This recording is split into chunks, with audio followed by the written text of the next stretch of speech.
So we'll call the Coos Bay City Council meeting to order. Things seem to be working, so we all rise and join in the pledge of allegiance.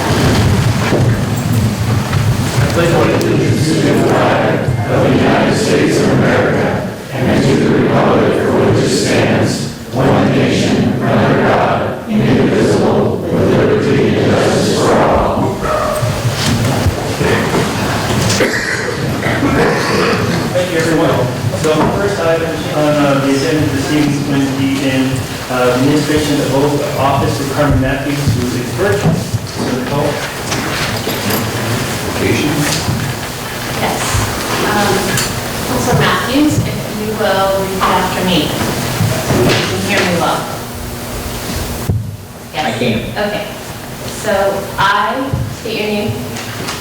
I, Carmen Matthews, Do solemnly swear that I will support do solemnly swear that I will support the Constitution and laws of the United States of America the Constitution and laws of the United States of America and the state of Oregon and the state of Oregon and the city charter and ordinances of the city of Coos Bay, and the city charter and the ordinances of the city of Coos Bay, and that I will to the best of my ability and that I will, to the best of my ability, faithfully and lawfully perform the duties of counselor faithfully and lawfully perform the duties of counselor for the city of Coos Bay for the city of Coos Bay during my continuance therein, during my continuance therein, so help me God. so help me God.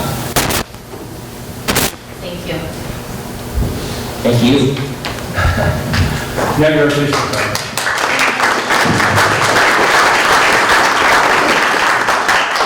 Okay, the next thing on the agenda is public comment. So at this time, you would come forth, we've asked you to come forward and make a comment of something that's not on the agenda. I see a lot of you signed up for flag policy, which is on the agenda, and I will make sure that everyone has time to speak if they wish, even if they didn't sign up, they'll have time to speak. And also there's a towing policy that we're going to be addressing. So that also is on the agenda. So and I see a couple that are alley issues. So Wayne and Brian, if you want to come and talk about the alley issues, and if there's anyone else that want to come up and speak, we'll have you come up after that. So who wants to go first? Just give us your name and address where you reside. Yes, hello, my name is Brian Hampton. My address currently is 142 South Cameron Street in the American District of Coos Bay. I've got my business, my commercial shop, and my living situation is in the same building right now. I purchased a property back in 2003, built a building in 2008, remodeled it for the living quarters in 2016. Anyway, I've been using this alley for about 20 years. And I'm trying to be a good neighbor. I'm the one that fills the potholes. I think the city of Coos Bay has graded it one time in 20 years. They haven't had to add anything to it, which is no big deal. I don't mind doing that. But we had a property on the corner. It's a funny little alley. It kind of forms a T. One part of the T is not hasn't been developed. So it's like a upside down alley, I guess. I actually have some pictures here, but I don't think we really have time for that. But anyway, new property owner on the corner, purchased the property about, I don't know, maybe 6 months ago. And went up, introduced myself, was friendly, hauled some garbage out for him, trying to be a good neighbor. Just last week, he decided that because of how the corner is on that part of the alley, that we were driving over his piece of property. I do it maybe once a day, the most. But he blocked the entire alley off. And at one point, I'm not sure how that called, police got called. My wife was driving down there, and he stood in front of my wife's car, and I wasn't real friendly with it. Police moved the bales, told him to get out of the way, and she went on her way. I'm not looking to be to get into an argument with anybody or whatnot. I'm just trying to keep access to my business. It's been long-standing. I'm willing to work with him somehow or another, but it's come to the point now where I can't even talk to the guy. Mr. Toppins here has this similar issue, and this is basically his only access to his piece of property. I can access it from the other side of the alley, but if I bring a trailer or something, I've got to back like probably about 100 feet. We're going to back a trailer down there about 100 feet. So anyway, just bring it to the council's attention and just begging for a little bit of help. You know, I want to do the right thing. I want to be a good neighbor, but I still need access to my business. Otherwise, it just makes it really hard. So that's it. So Brian, after you have had the police come out and talk to him, I didn't have the police come out. Somebody else did. somebody else did, Yes. but he's still continuing to block the alley, is what you said? The hay bales are still there, but they're out of the alleyway. I just tried to not go down there. I didn't, wouldn't want to cause a fuss or anything like that. So it impedes the access to the alley? It will impede the access, and I see it as continuing problem. So maybe there's some way we could, with an intermediary or something, we can work with them, and we do something to the alley to make it so that it isn't as intrusive on his property line, and everybody can be happy. So did you, Brian, I mean, Yes, sir. Wayne, did you want to add to? Yeah. I was going to say the same thing, pretty much. I'm Wayne Toppitz, I live at 137 South Boston, right next to 131, which is the owner of that property. And it was more of, the city hasn't really come and cleared the alleyway. We've been clearing it, weeding it and that kind of thing. And it's the alleyway over the last 20, 30 years has meandered over that way. And it's, the city eventually needs to come in and try to clear it up a little bit. So, that's about it. Thanks. So Roger or Chief, anyone? Staff will look at this. This is really not a council matter, it's an administrative issue and a staff issue, so we'll assign staff members to look into it and to contact both gentlemen. Okay, and you'll let us know. Thank you. All right, thank you. You bet, thank you for coming, appreciate it. Okay, is there anyone else that wants to speak at this time besides items of the flag policy and the tow policy? Okay, here again, we'll move on from the next item is the consent calendar. Council, how would you like to proceed? Move that we approve the consent calendar. Second? It's been moved and seconded to approve the consent calendar as submitted. Are there any other discussions or comments? Hearing none, I'll call for the question. All in favor, say aye. Aye. Any opposed? Hearing none, passes. Thank you. Next item on the agenda is awarding the tow company a record contract. What we'll do first is we'll get a staff report and then we'll take public comment. So, Chief, are you going to handle this or? Actually, Captain Schaefer's going to handle this one. Okay.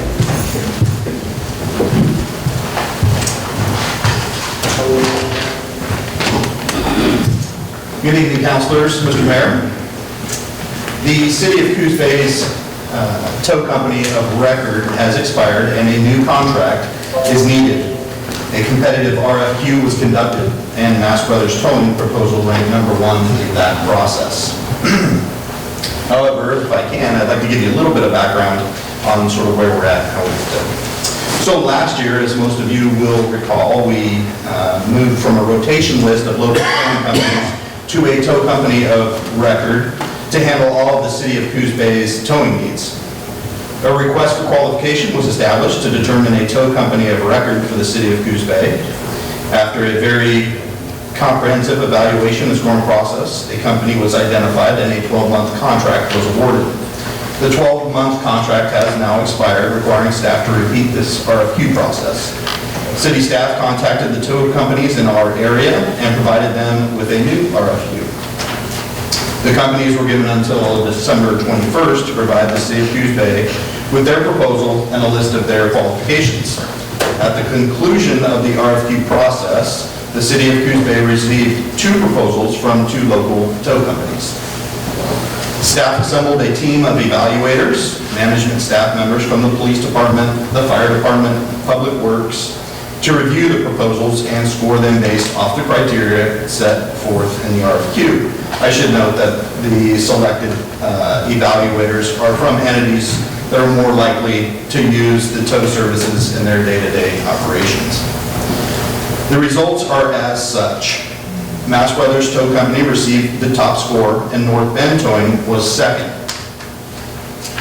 At the conclusion of the RFQ process, it is the recommendation of city staff to award the tow company of record for the City of Coos Bay to Mass Brothers. It is also the recommendation of staff to award this contract for a 36-month process, as a 1-year process is relatively short, and the RFQ process is time-consuming for staff to put together an evaluation.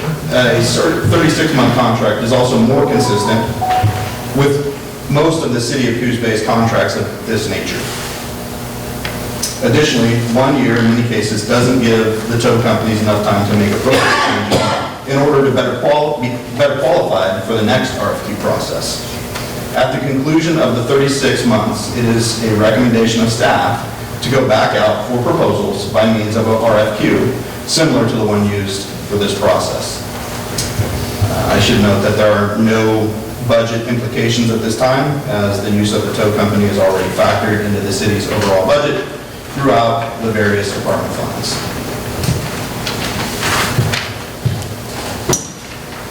Finally, if it pleases the council, staff is requesting that you award a 36-month tow company of record contract between the City of Coos Bay and Mass Brothers Towing as a result of the competitive RFQ process. So for just a little bit of history, if we go back in time, this has been 1 year since we awarded this task. Prior to that, if I remember correctly, there was multiple tow companies that were involved in this. And it became a problem, if I remember correctly, that they would get dispatched 911, someone would respond, and then that would fall back to somebody else to have to pick it up. And it was causing staff problem, 911, and also the officers problem, and getting the vehicle towed in that proper manner. Am I correct? That is correct. So we went to this process, and Mass was chosen because they met all the requirements of the RFQ. Correct. So again, we go out for another RFQ. Did the number 2 company, which would have been, which company? North Bend? North Bend. Did they meet the qualifications?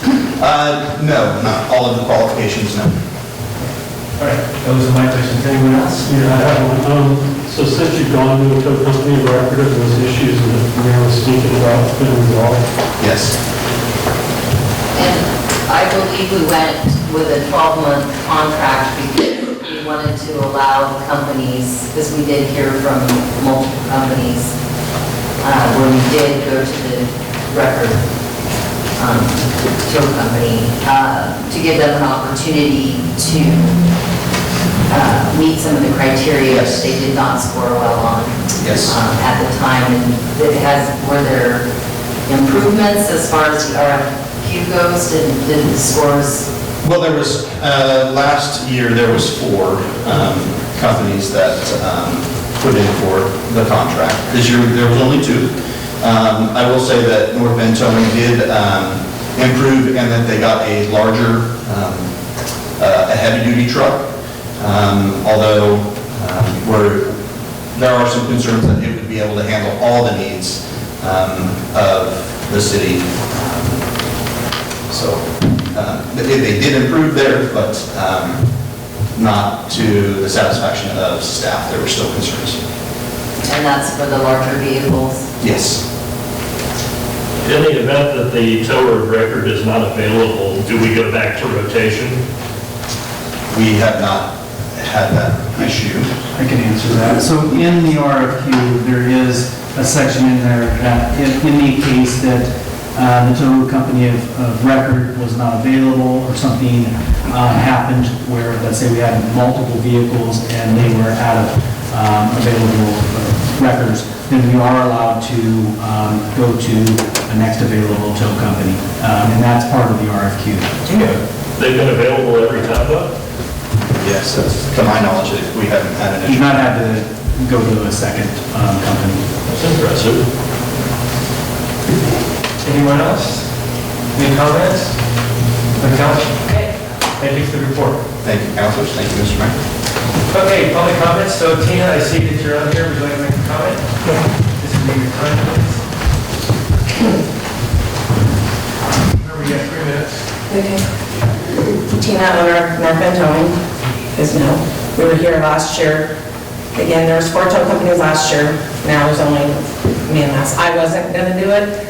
I thought, why? What's the point? I don't have what he has. The only thing that came back was the inside storage.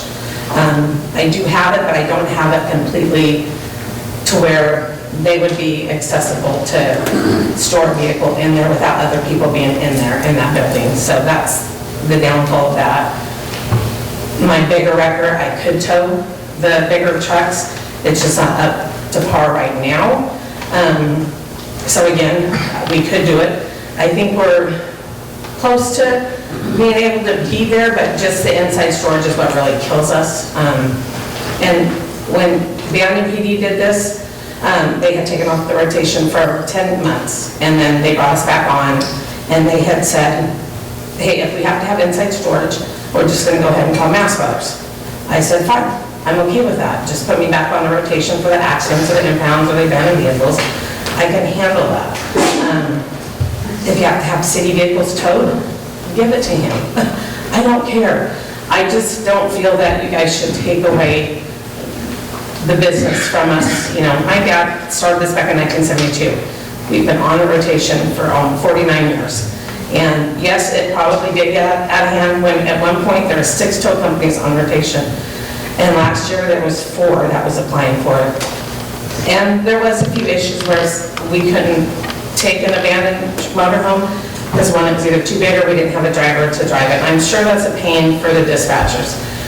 But now with only 2 tow companies, I would think it would be maybe easier to try it, maybe, to have us both on there. And I'm sure he's done wonderful. He's got the capabilities, he's got the manpower, but I have the manpower too that can handle the calls and stuff, and we still tow for North Bend PD and OSP. We've taken all their motor homes and trailers and fifth wheels and boats and stuff like that. So I just hate to have to come here and plead to keep my company afloat and stuff when we've always done it.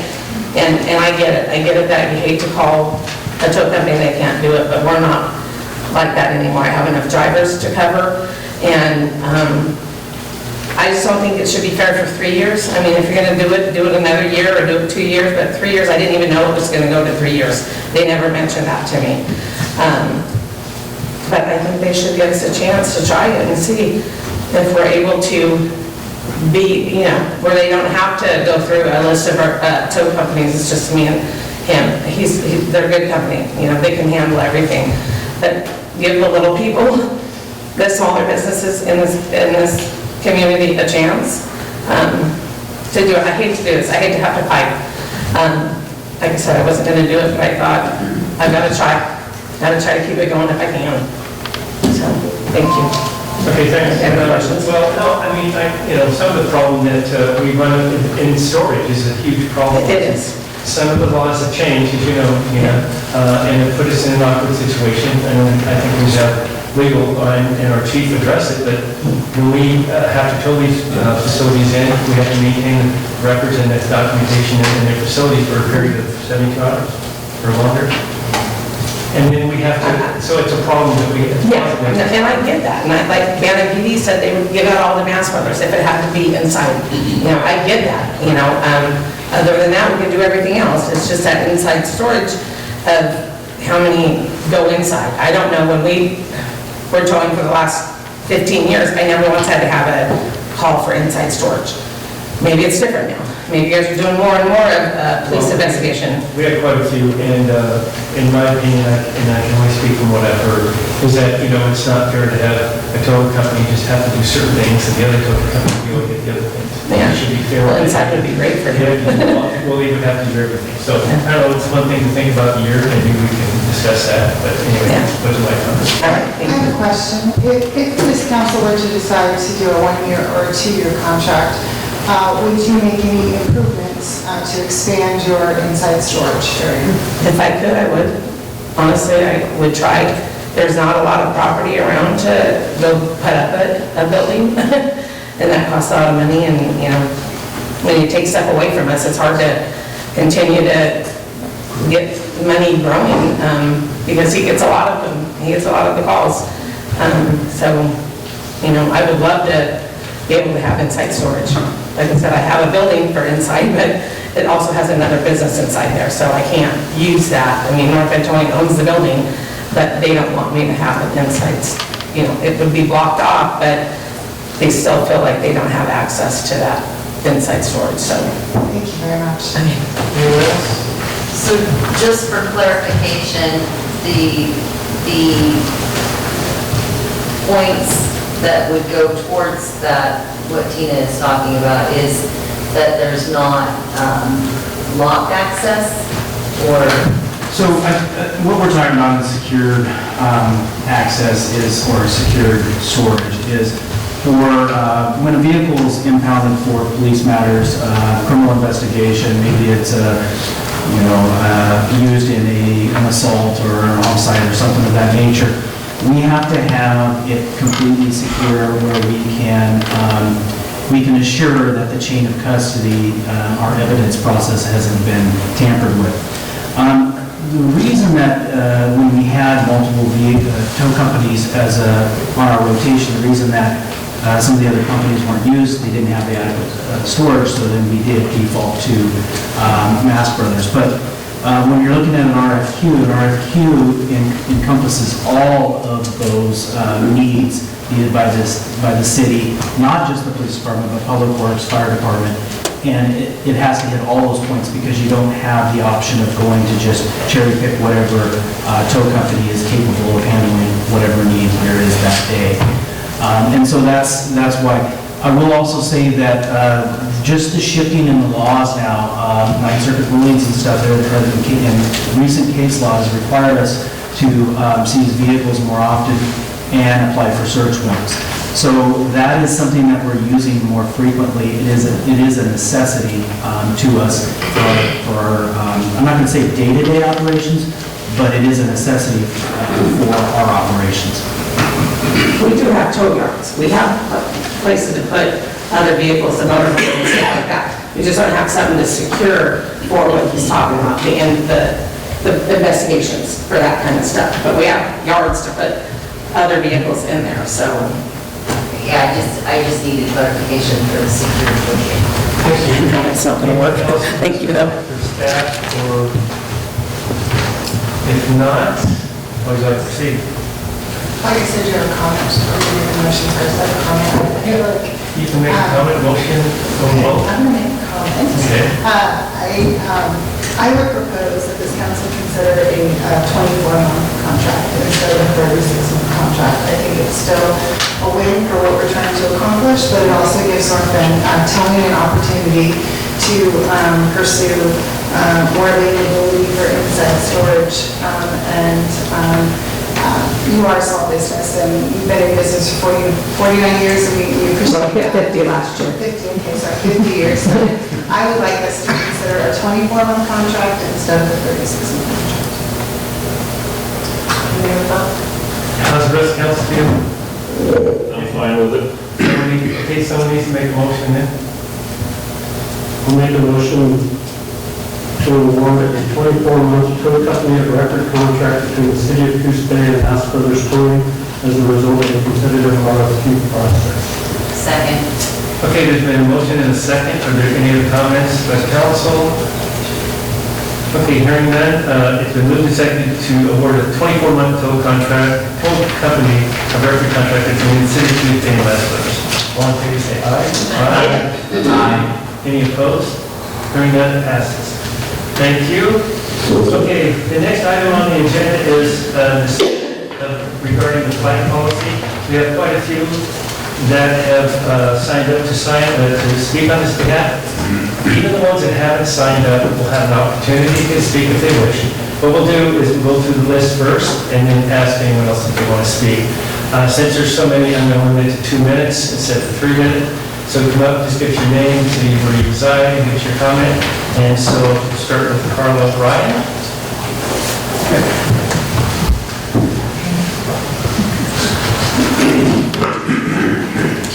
Mayor, councilors, And just speak in the mic if you can, best you can. I know. Thank you. my name is Reverend Dr. Carla Ryan. I am a resident of Coos County, North Bend, an interfaith minister, and a continuing student of the world's major religions, Christianity being one of them, and which is based on the teachings of Jesus. As you may be aware, Jesus taught there were only 2 key commandments or rules of faith. Love God, love your neighbor. He did not say to exclude or intimidate those who don't believe the same things you do, nor did he instruct his followers to plant a flag in front of a government building. In reality, there are 3 instances in the New Testament of the Christian Bible where Jesus instructs his followers to give to Caesar, the ruling government of that time, what is due, and to God what is God's, thus providing an example of the separation of church and state. The founders of this country were also diligent in this area of thought when they drafted the U.S. Constitution. Never once did they mention the word God in its text, nor in the Bill of Rights. In fact, the first clause states Congress shall make no law respecting an establishment of religion. I'm grateful to live in a country where I have the freedom to choose one faith, or many, or none, to guide my moral life, without intimidation or threats by others, including government or my neighbors. The Coos Bay City Council has created a flag policy that clearly states the city will not display a commemorative or ceremonial flag based upon the request of a third party, nor will the city use its flagpoles to sponsor the expression of a third party, and that these flagpoles are not intended to be a forum for free expression of the public. In my humble opinion, and as an ordained minister, I find no religious discrimination in this government policy, nor is it impeding any free speech of a particular person or group. Any flags or banners or other expressions of a specific religion have their place in the churches, the temples, the mosques, the synagogues, and homes of their particular leaders and congregants. I just don't want the city council here to make the same mistake Boston did. Thank you. Joanne Moss?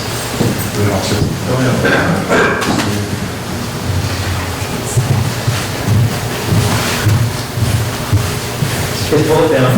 There you go. Don't rub it in. My husband's 6'3", so. Esteemed Mayor Benetti and City Council members, my name is Joanne Moss. My husband and I purchased our home at 450 North Main Street in Empire in 2006.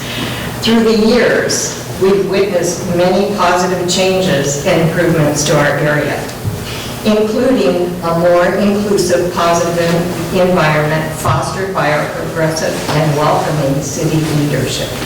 And I applaud you for that. Our world, if you take a look outside, any time of the day or night, is made up of all colors, shapes, and sizes. It's not just black and white. That's exactly what our country is. What a boring world it would be if we all looked the same, if we all believed the same way, or thought the same. Contrary to what some may believe, this country was not founded to be for one specific religion or belief. This country was founded to be a country where an individual is free to choose and to practice their own religion, their own beliefs, and their own way of thinking. This freedom means that there is room for all, and no one specific group is to be excluded or demeaned in any way. Mayor Benetti, our city council, and all of our city leaders, I thank all of you for keeping our city as an inclusive, welcoming, and equitable place in which to live and raise our kids. Thank you. Thanks, Joanne. So is it Daryl Barr? Yeah.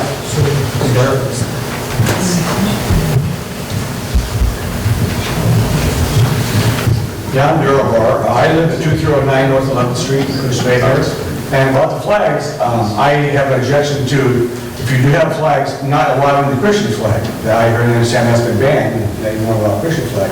I do have an objection to the Black Lives Matter flag, though, because they say that we're all racist. Well, I want to disagree with that. My younger brother is married to a black woman. Yes, she had two kids, which they were married. They had two kids. They're married to white men. By the way, they're Gravy Marine guys, so I wouldn't suggest you tell them they're racist. One of my older brothers was a personal friend of Al Jarreau, him and his second wife. I don't think you want to call him racist. And by the way, I took Al's ex-wife to lunch once in Portland. I'm not a racist. And when I was in junior college in Los Angeles, in a very bad area, went to LA Trade Tech, which is cool. My apartment complex, I risked my life to save my black apartment manager's life because a white guy was trying to knife him in the hallway. So I grabbed him and we together wrestled the knife with him. So I really object to being called a racist by Black Lives Matter, or anyone at all. And I think if you're going to allow flags, about the gay pride flags, I think that's should be left in the bedroom, not the flag flying around right here. Anyway, if you have flags, you need to have a Christian flag also. Thank you. Thank you. Rick Spores?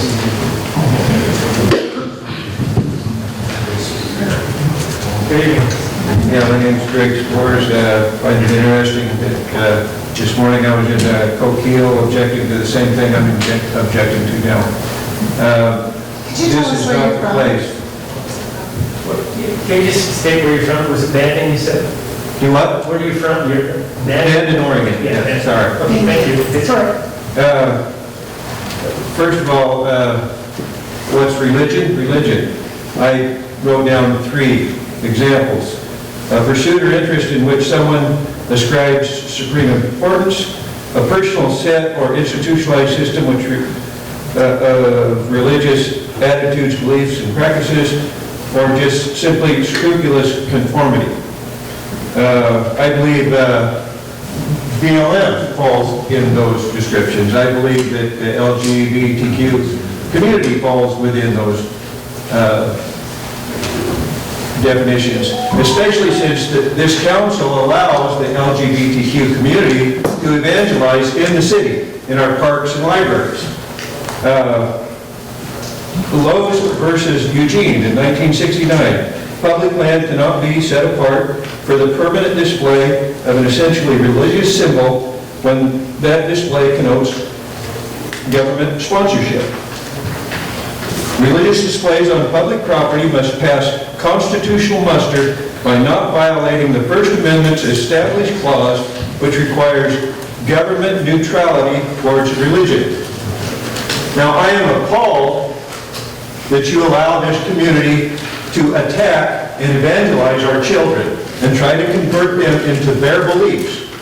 But how can we possibly allow you to start flying religious symbols on public lands opposed to our Constitution? Thank you. Thank you. Richard? Richard. I had trouble with your last name, Richard, so this, Pretty straightforward, because it's... I know, I just say that, a lot of what I was going to say has been said by one of the other speakers. The United States of America is a secular nation with a predominantly Christian population. The founders of our country were very clear that religion has no place in the governing or the government of our country. And it's right there that, it shall not have an establishment, do anything to establish a religion. If you need to do the research and see what the founders, what they talked about, what their ideas were, why they came to the conclusion they did and included that in the First Amendment.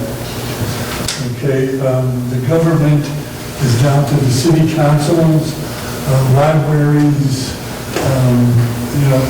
any other government agency or facility, and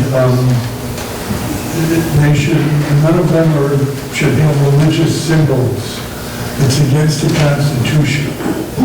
It's unconstitutional. If the city of Coos Bay starts flying a blatantly religious flag on the boardwalk, it's unconstitutional. Okay, and if people need to feel that they must fly this flag, there are other ways they can fly it, but not on government property and not on any government facilities. Thank you, Richard. A lot of people have said what I just said. Okay. Richard, are you from North Bend, is that right? Yeah, I live in North Bend, and just for the record, the last day or so, marks the 50th anniversary of my moving to Coos County. Okay, we have Jamar Ruff. Hello, my name is Jamar. I'm a resident of North Bend, Oregon. The pride flag is a visual reminder of the struggles and oppressions that people in the LGBTQIA2S+ community have faced and continue to. But it's also a sign of hope. We know how important it is to have visibility and representation in communities, but especially in rural communities, where identifying as anything other than what's beside the box can lead to a person feeling unsafe in their own community. After the city of Coos Bay flew the progressive pride flag, it did not just affirm not only our community, but it gave hope to the LGBTQ plus communities throughout Oregon. For this reason, I encourage the city council to keep the flag policy as is, or not shy away when more deliberation is needed on a topic which has the potential to create a strong ripple effect throughout the community. Thank you. Thank you. Is it Kara Saber?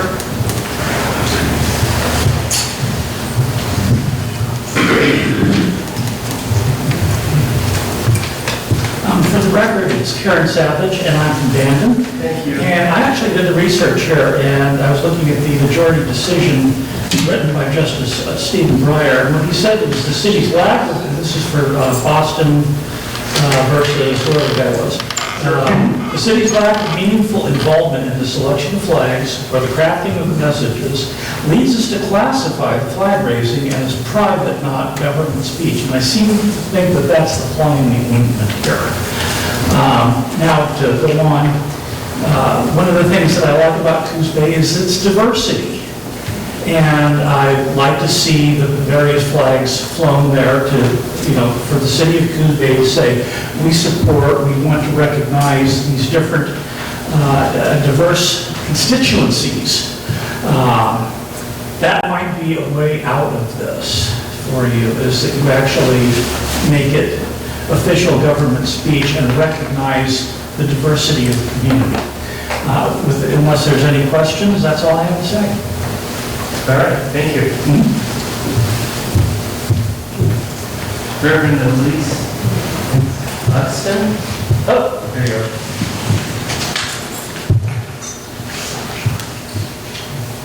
Good evening. Good evening. Thank you for the opportunity to speak, Mayor and City Council. My name is Reverend Alyssa Augustin, and I am the pastor at Gloria Dei Lutheran Church. We are a Christian congregation that seeks to be welcoming and inclusive to all people, regardless of gender and sexual identity, age, race, ethnicity, and ability. We read in the Bible of a God who continually breaks down the walls that humans build to divide. And I speak in support of flying our progressive flags, Pride flag, Black Lives Matter, against flying the so-called Christian flag. There is no flag that is a unifying symbol of faith in the history of Christianity. This so-called Christian flag is not representative of all Christians and continues to be a symbol of division. Our progressive flags, on the other hand, is a flag of inclusion and welcome.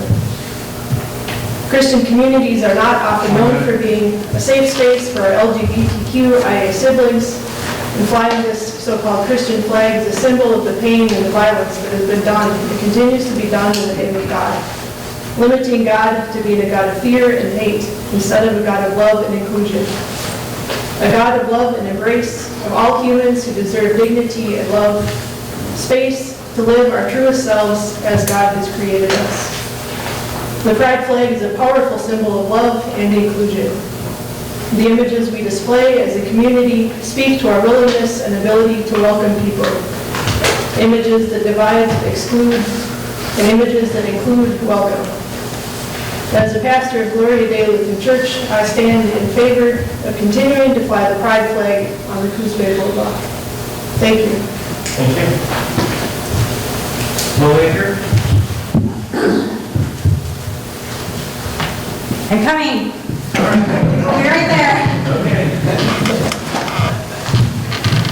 Good evening, Mayor Benetti and councilors, and Councilor Matthews, who is on screen up there, hello.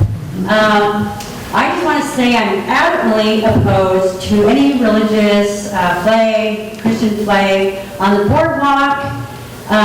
One of my best friends that grew up here, our kids grew up together, is a practicing Hindu. My tech guy in Coos Bay, oh, I do live in Coos Bay. He's a Muslim. One of my friends in Bandit just converted from Christianity to Islam. We have a large Jewish community in our community, right? And what is Christian? Is it Latter-day Saints? Is it Seventh-day Adventists? Is it Pentecostal? Is it Jehovah's Witnesses? I mean, it's not unifying at all. It's not unifying. I love the pride flag. I love our city. I want to thank you guys. Our city's beautiful. We're growing. Great. Congratulations for all your hard work. Am I done? No, Oh, what else do you want me to do? I'm so happy. I love you today. I love you. Thank you for all your hard work, for everybody here. Yay. Go Coos Bay.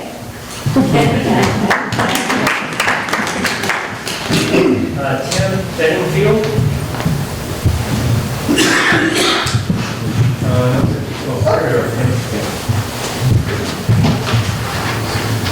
Good evening, Mayor Benetti and Council.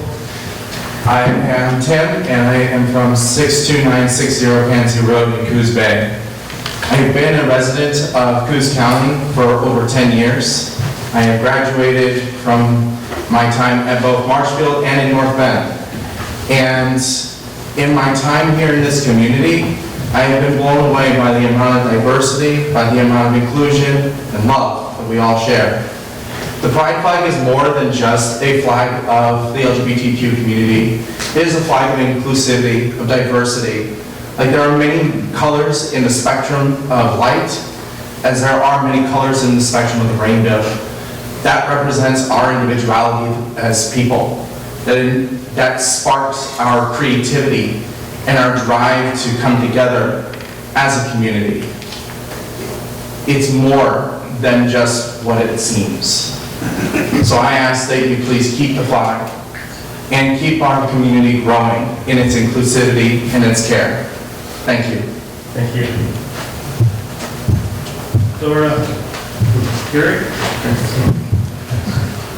Sorry for the pronunciation, I know it's not correct. It's Ursig.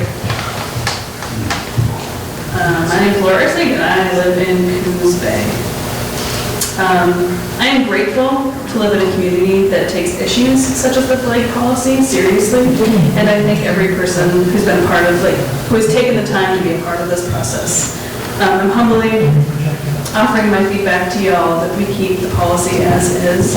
The impact of your decision, which allowed the Pride Progress flag to wave during Pride Month last year, had a significant positive impact in the community, to the point where folks who had moved away, who had grown up here, were telling me if this had been something I had seen, I would have felt seen, I would have felt like somebody out there would appreciate me for who I am. I know this policy isn't just like the Pride flag policy, but that kind of feels like how it is when you're the first sometimes. And I want to just acknowledge that as a queer person, it feels like the queer community is on trial to a certain extent of are we worthy enough to be safe in this community, to be deemed as safe. Whether or not that's the reality, it's the feeling that my body's telling me when my legs are a little shaky and my heart beats a lot. It tells me that it's important and it's scary. There's 2 kids who wanted to come today and speak and got quicked out because it was too scary to come into a room or something they think is important for me to hear. So, in summary, thank you for the decision you've made. I hope it continues to stand. That's all. Thank you. Alexa Carlton?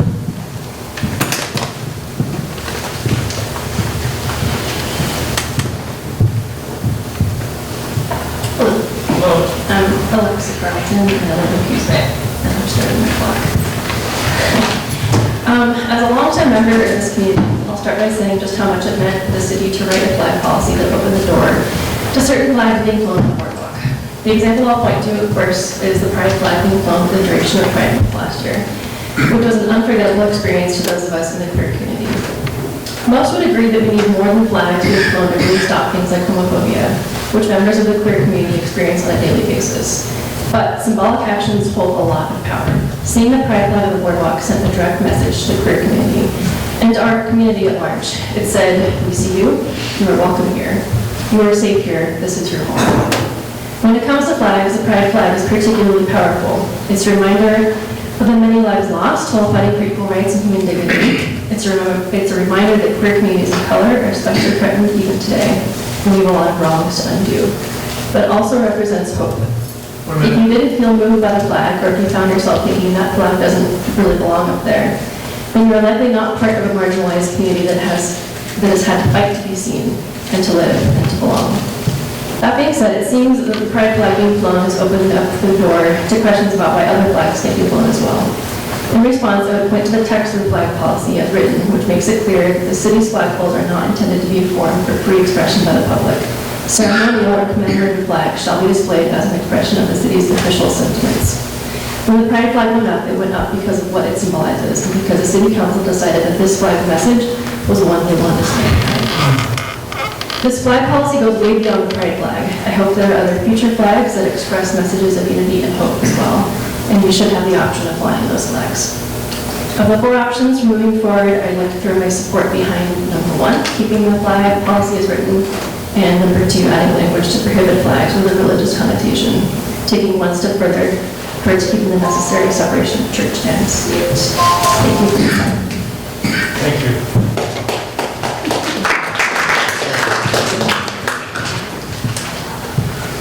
Tom Jeffries?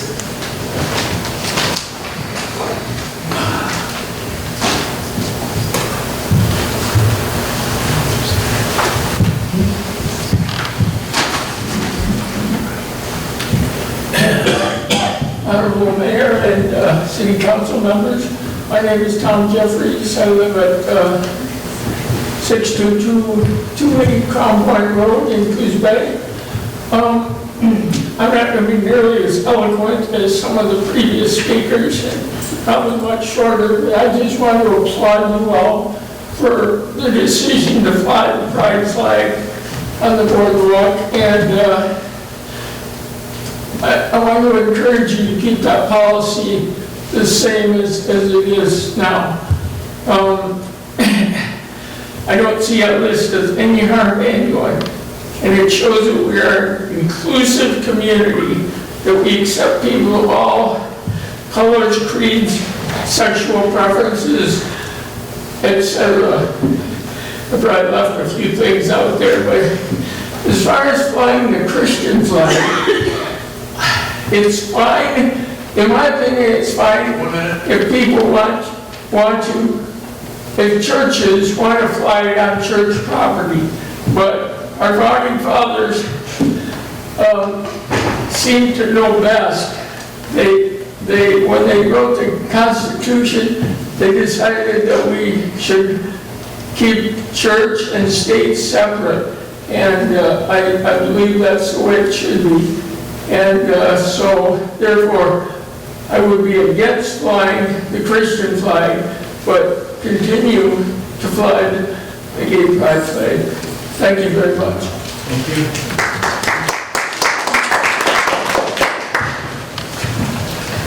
Diane Nelson?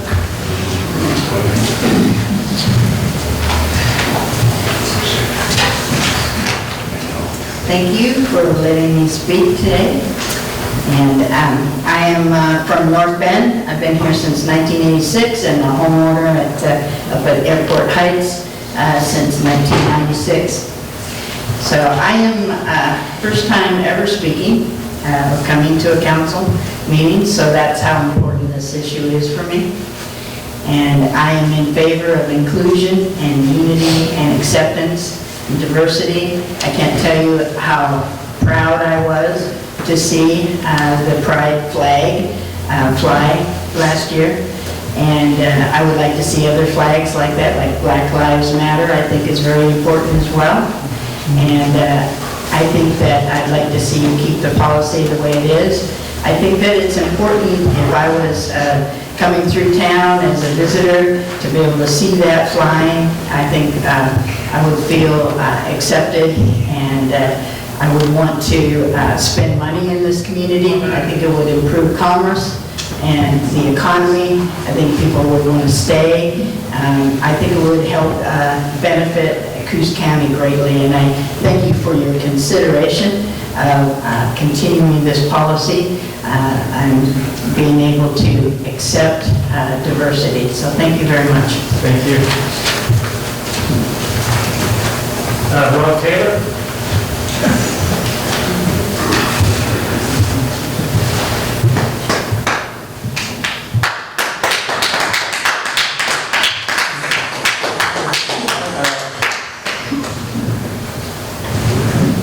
Hello, councilors. I'm from Bandon. I represent many different business owners and different people who've asked me to come here and speak on their behalf. And you started this. I know. You know. Okay. So you had a policy where you only got to choose which flag went up. You picked the gay flag, and we came here and we asked you to hang the Christian flag because we believe in inclusivity too. None of us, most of us who came here ever spoke out about getting rid of the pride flag. It was never an issue. And so we just wanted to be included. That's part of inclusivity. And all we want you to do is fly the Gadsden flag and the Christian flag. That's all we asked. And so you put a moratorium on it. You know the history of this. And now you've given us 1, 2, 3, 4 options. I am working now with the Liberty Council, and the gentleman who took the shirtlift versus City of Boston case to the Supreme Court, he's now working with us on this. And we will see this through. This is something we're determined with. And he has already said that issue 1, or policy 1 and option 1 and option 2 are no options at all because the Supreme Court has already ruled on this. And we are willing to fight this to the end because it's about equal representation under the law. And so we gave you 2 policies, either fly all the flags equally or just fly the government official flags, which is number 3. We're all in support of number 3. If this is the option you're giving us, then we want you to vote for number 3. But if you don't vote for number 3, and this is not a threat, this is our legal remedy, we will see this in court. This will be a liability for the city, and we are not going to tolerate not being included in our city. We deserve the same inclusivity as every other human being on the planet. And so I just hope you consider that option number 3. Thank you. Thank you. So that's the end of the list I have, but that doesn't mean if somebody else would like to come up and speak, they can.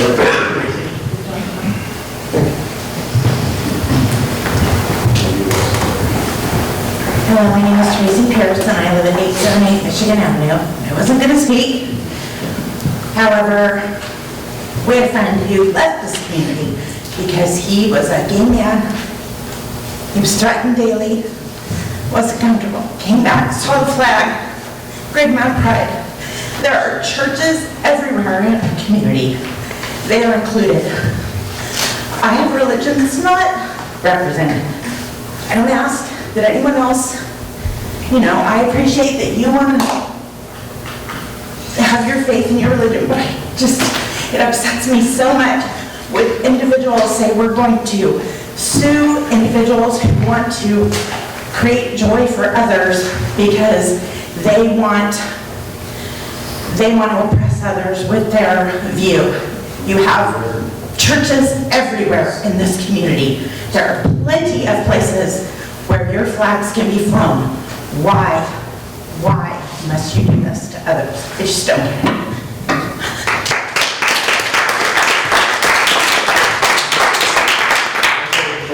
So, did you already speak? No. Okay, just come on up and give us your name and where you reside, please. Adrian Hutchison, Coos Bay.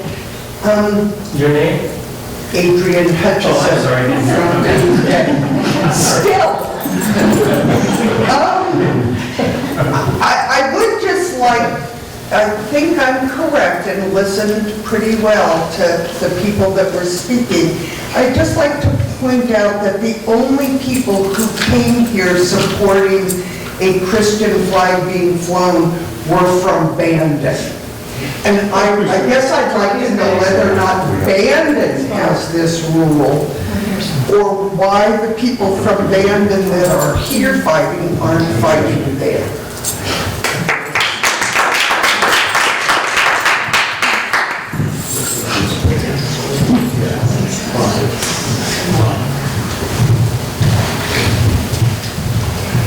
My name is Jody Hoffman, and I'm from Coos Bay.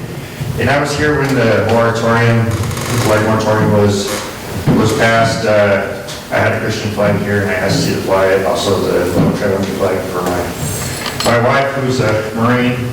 And I thought about bringing it tonight. I put it up at home as soon as I got home. It's all tattered. It's green. It's got rust on it, and it's soaking wet. And I just didn't want to have that wet, slimy thing in here with everyone. But that's how long it's been. And it's great that we include people in our community, but, you know, the establishment clause was, you're not supposed to establish a religion or discriminate against one. So, you know, here's the discrimination.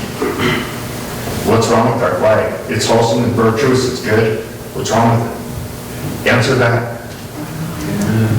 Okay, yes.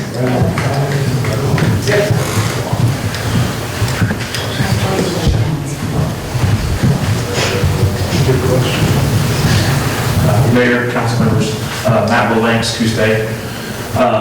First, the lady that was two before me, if you want to throw out a challenge that you think only Bandon is here speaking, Bandon is not here speaking. As Rob said, he's a friend of a lot of us. I'm from Coos Bay, and I'm here to speak out against your nonsense, okay? We are here because we believe in equal application of the law, okay? You apparently got every progressive activist in Coos County, or at least in Coos Bay, to show up here tonight. It's quite obvious, that's great, they got freedom of speech just like anybody does. But the truth is, we want equal application of the law. All I see is them coming up here, they're all in favor of a flag policy when that flag policy flies the flag they like. They're against that flag policy when that flag policy flies a flag they don't like. It's pure hypocrisy. It is not equal application of the law. And as Rob stated, there are plenty of people here in Coos Bay, your constituents, who aren't going to put up with it. Thank you. All right, thank you.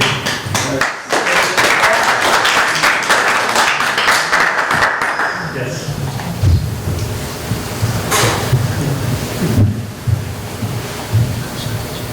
Good evening, Mayor and councilors. I'm a little nervous first time doing this. What's your name and where do you live? I'm sorry. My name is Brian Fish. I live in Coos Bay. I've lived here a total of about 9 years. I retired from the Coast Guard last year. 22 years of service. What made me a little sick to my stomach was last year, in June, I was driving by the boardwalk and I saw the pride flag up there. And it wasn't the pride flag that made me sick, because what was I thinking about in June of 2021? I was thinking about, oh, it was June 6th, 77th year anniversary of D-Day. And was there a POW MIA flag up there? Hell no, there wasn't. There was a gay pride flag.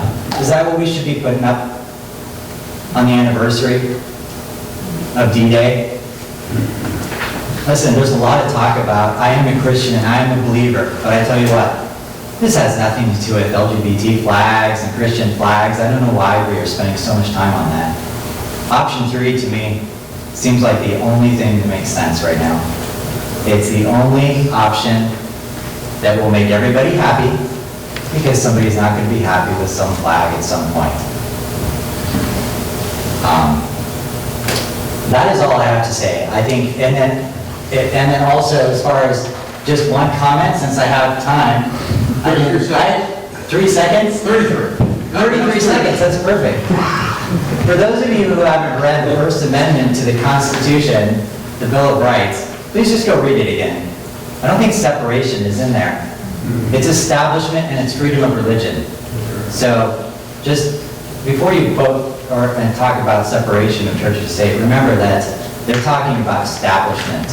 They're not talking about religion being in government. That's all I have to say. Thank you. Thank you.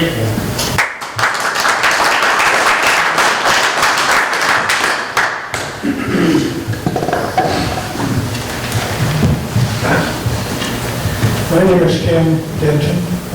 I'm a resident of North Bend. I go to church at Gloria Dei Lutheran Church in Coos Bay. Pride is not a religion. All the gay people I know don't go into church because they were beat up there when they were younger. They're afraid of the place. And we have a history in Coos Bay of gay students being discriminated against. Some have had to go to court to get that situation straightened out. People are afraid. Their suicide rates are higher. I was so proud to attend the opening ceremony and hang that flag last year, the pride flag, the pride flag there. Our church, Gloria Dei Lutheran Church, had this discussion 5 years ago. Do we want to openly welcome and support LGBTQIA people? We voted 96% to do that. That church was a supporter, a financial supporter, and an active volunteer supporter of Pride in the Park this year. There were 400 people showed up at Pride in the Park. Those aren't all gay people. Those are people in this community who vote, who care, who wanted to come and support. We fed 280 people lunch for free. This community has, as indicated last year, moved into the 21st century, and I'm proud of it. Don't back up.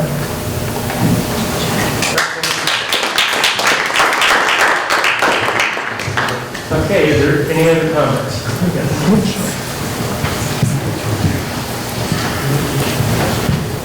Is that comment allowed? No. Thank you, Bill. Yes. Hello, my name is Claire Woodham. I've been a resident of Coos Bay for 5 years. And I wanted to say I support option 3, and that is because we can't make everyone happy by flying everyone's flag.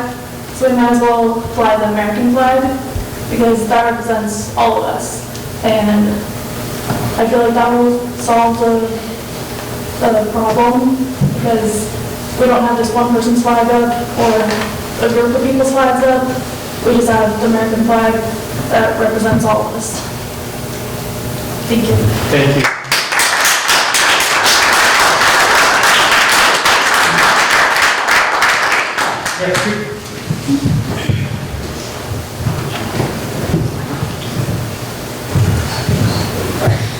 Thanks, Mr. Mayor, councilors.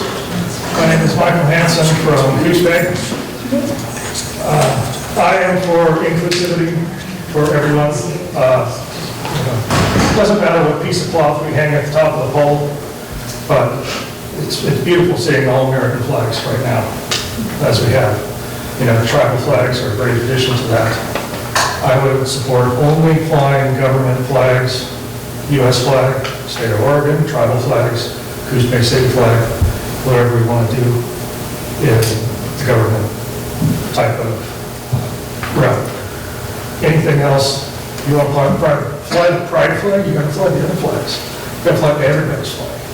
If you want to fly the Christian flag, then, you know, all my Christian brothers make it up here, so that's just it. And if you're flying the pride flag, you're going to need to accept the Christian flag. You're going to need to accept the BLM flag when they come here asking for that. Temple of Set might come in and ask for their flag to be flown. So, you know, this is deeply important. There's a lot of people that are going to feel excluded, and the bulk of the population is Christian in this neighborhood. But I know, so, thank you for your time. Thank you.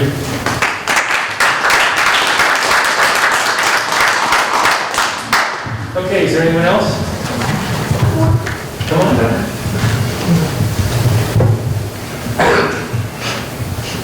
Hi, I'm Diana Kaljumaki from Bandon, Kaljumagi, because I know that's a tough name. First of all, I want to thank you for your time. I know a lot of you are volunteers, and I really, really appreciate it. It's a tough decision, but I would just advocate not for choosing the second option, which would be to have any exclusivity about any language about not including any flag. And I suppose the decision is also whether this is going to be a public forum place or whether it's going to be just a government place. And I believe that the language is already, it is not a public forum place, the platform.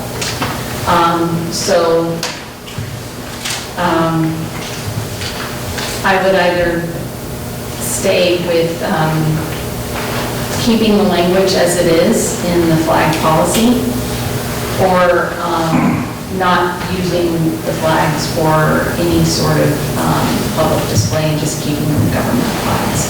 But I definitely would not have any language that excludes anybody. Thank you. Okay, is there anyone else? All right, we'll close the public hearing on this item. So, we're going to take, we'll talk to our city attorney, get some information from him and then the city manager. Just for clarification so everyone knows where we're at. It was mentioned, this was adopted in September of 2021, and the flag policy. And then the pride flag was submitted to be flown and we accepted that. Then it was brought to our attention that we need to reconsider it or have to look at, so we put a moratorium on the flag policy for 90 days, and unfortunately, it continued on, and that was my fault. I had some issues, health issues, and my family was dealing with, and so it got pushed down the road to where it is today. So my apologies, that was not within 90 days. But we had our city attorney given direction to look into this, the Boston matter that went to the Supreme Court, and all legal issues that are pertaining to this. And so that's where we're at today. And so we will have to make a decision on your testimony and also the legal information we get from our city attorney, information we get from the city manager, and then, of course, our own input and thoughts. So anyway, Nate, can you go ahead? Yeah. As you mentioned, back in 2021, request was made to the city that the city should support the LGBTQ community by flying the gay pride flag on one of the city's flag poles. Can't make a we couldn't just policy, so I was... Nate, can you speak in the mic, please? Yeah, I'm sorry, I thought you were I did some research associated with this in terms of what would be necessary for a flag policy. And we adopted, the city of Coos Bay adopted a flag policy. And it's actually modeled after other flag policies in other communities. And the purpose of the policy was to create a process by which the city, through the council, would be able to express support for various community groups, activities, or issues without creating, and that's the key there, without creating a public forum whereby the public at large would be able to express their personal views on similar or different topics. In other words, a process by which the council could exercise its First Amendment right of free speech as a government entity. And that's referred to as government speech. It's a recognized concept. So the government itself has a right of free speech as well. As we were talking about the use of the city-owned flagpole, the idea is that the city can express its position on a particular topic by flying a particular flag without creating a situation where members of the public at large have a right to express their own opinions or positions on that same or different subject by way of flying different kinds of flagpoles. There's been some discussion about the Boston case, and I had an opportunity to review that case, and I think just a short summary of that might be helpful. That's a case of Shurtleff versus the city of Boston. In that case, the court ruled that the city of Boston's process of allowing the public to fly commemorative flags on one of its flagpoles created a public forum and was not government speech. Therefore, the city's refusal to allow the flying of a Christian flag violated the free speech requirements of the First Amendment. Based on Shurtleff, the question has been raised here as to whether the city's commemorative flag policy has created a public forum such that the city would be violating the free speech provisions of the First Amendment if the city were to refuse to use the use of the flagpole to a member of the public. Now, the Sherlock case concerned a flagpole outside the city's Boston City Hall. For years, Boston had allowed private groups to simply request a particular flag, and that request was always granted. And in fact, hundreds of different flags were raised at different periods of time. The city, there was no policy particularly, there was no policy at all in terms of the city expressing its own government speech, so to speak. The city did not deny a single request to raise a flag until 2017 when Mr. Shurtleff, the director of the group called Camp Constitution, asked to fly a Christian flag. Boston refused, claiming it to be a violation of the First Amendment. Boston admitted that it had no written policy limiting the use of the flagpole based on the content of the flag.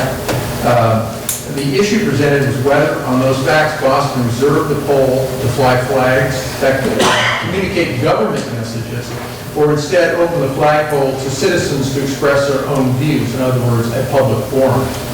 If the former, Boston would be free to choose what flags it wishes to fly without constraints of the First Amendment's free speech clause. If it's latter, in other words, it's a public forum, the free speech clause would prevent Boston from refusing the flag based on its viewpoint.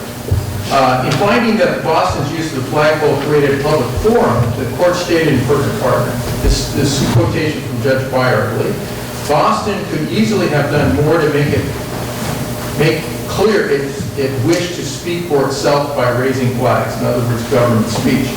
Other cities' flagpole policies support our conclusion.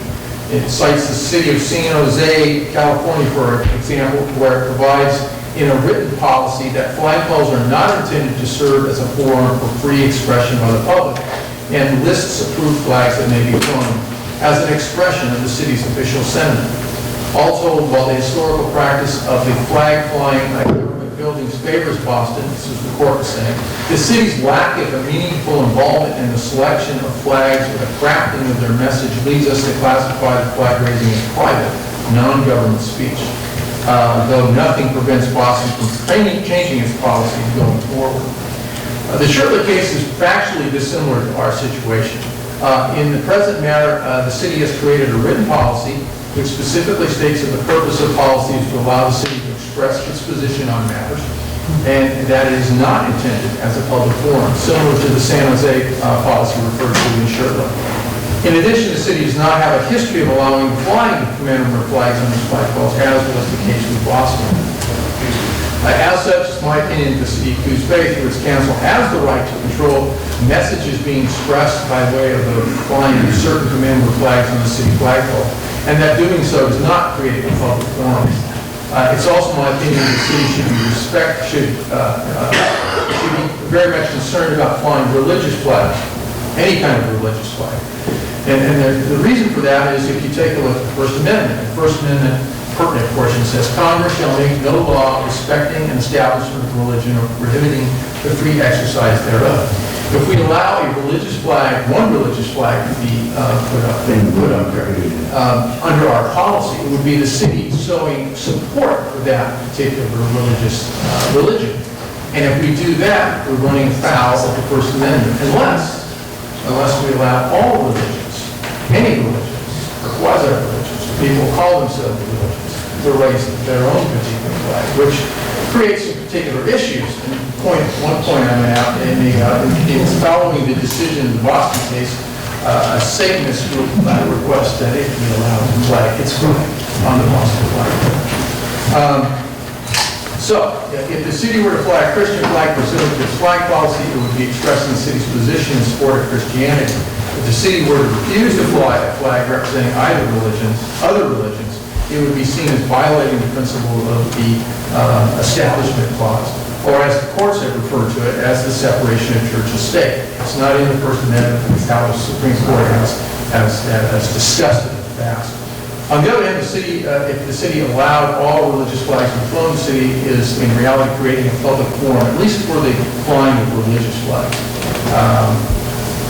Therefore, it would be my recommendation if the city were to continue with the commemorative flag policy, that it modify the policy to state that, in light of First Amendment prohibitions on as to the establishment of religion, that the city would not fly flags which have a religious connotation, meaning, or purpose. I will point out, I think, as pointed out here, I think any lawsuit filed against the city is defensible. I think the city's created a government speech situation. However, that doesn't mean someone's not going to sue the city. It doesn't mean the city doesn't have to defend them, and that can take years, especially if it's in federal court, and take lots and lots of money. And if by chance the city were to lose, you probably end up having to pay their, whoever's suing you, their attorney fees as well. So there are concerns, financial concerns in terms of the impact of litigation, if litigation arises from this particular situation. I'm happy to answer any questions. Yeah. So, council, no, none, this is public, sorry. Public, we're going to discuss it among ourselves now. So, council, any questions for Nate? I have a question. Yes. What does repealing the policy, how does that leave us or open us? You're in a situation, I don't think you create any liability. If you have a policy, you're right to remove that policy. And I think effectively is what happened in Boston. Boston simply said, we're not going to talk about that, period. How do we go? Okay, anyone? In terms of, I know you need a crystal ball for this, but in terms of potential expense of a lawsuit filed against us, do you have any idea what that might cost the city? Well, we go back to, we had an issue some years back about a religious issue where there was threats of litigation, and the figures we were hearing, hundreds of thousands, a couple $100,000, $300,000. It's expensive. You would need a constitutional law lawyer who's, has more expertise in that area than I do. If a larger city were to take on that legal challenge, would we have the ability to sign on amicus? You probably could, yeah. So I'd be friend of the court in support of the lawsuit if somebody else had the name bill. Correct. Does our insurance cover this? Our Oh, that's a city good insurance question. cover this? We've actually, you can handle it. Okay, let's go one thing at a time. So is anything else for Nate before we go any further, and we'll get to Roger? So, just to clarify, you believe that this is defensible against the claim, but you're not, that doesn't mean that there won't be a lawsuit. And we have no idea where that will end. Right. I mean, the city's created a policy, and that policy does not create a public forum. So the city, through the council, can choose what flags, commemorative flags it wishes to fly. But in doing that, you're sending support to that particular topic, issue, group, or whatever. And you don't have an obligation to fly the flag of someone who might oppose that particular group issue. But the way the policy, flag policy is now, you believe legally that we need to change that, even if we continue with the flag policy, like, I think, my recommendation is to change it so to make it very clear we're not going to be flying religious flags of any kind, any nature, any religion. However, if you don't change it, you can still apply that to not flying any religious flags. That would be a council decision. My concern is that if we do fly any religious flag, you are basically sending support to that religion. And in order to avoid violating the First Amendment, you gotta let every single religious flag. so as an attorney, in knowing all the details that you laid out for us, what is your recommendation here? Well, if it's your decision to maintain it, the policy, my recommendation would be to modify it or amend it to specifically prohibit the flying of any religious flag. If you don't amend it, then you are in a position of picking and choosing. Basically, Well, you're picking and choosing anyway. you're picking and choosing, and someone has to make application. And then the council is picking and choosing by a vote. True. But I mean, if you put an amendment in it expressly prohibiting religious flags, then, I mean, you know that the people who want to fly a religious flag know that coming in, that we're not going to do that. And that we're not going to, violate the First Amendment in that regard. I have another question. Sorry, so if we revise the policy as recommended, do you still think there is potential liability for a lawsuit? I'm not saying there's potential, well, there's always potential. I think that we are in a good principal position. Doesn't mean nothing is So, say we were to put in the restriction against religious flags, I think we should also remember there are other problematic flags out there that are not religious. Yes, thank you. That amendment would do nothing to address that, correct? No, of course it would. That's what you guys have to tell. That's when we would have to make a decision. Why we get big Z. Anyway, so, all right. Anyone else? Yeah, I have a question. Sure. So in the fact, 2.3.4, the city will not submit a commemorative or ceremonial flag based upon a request of a third party. Doesn't that already cover us for this? Because if somebody's asking us to fly a flag, we can't accept that request. I mean, there has to, as I see the process is someone would request like a council member that it be brought to the council. It can be done in a public setting or it could be done in a private setting. And then again, it's up to you to decide, you and the council decide whether you fly that flag. And flying that flag, you're showing support for what's behind that flag.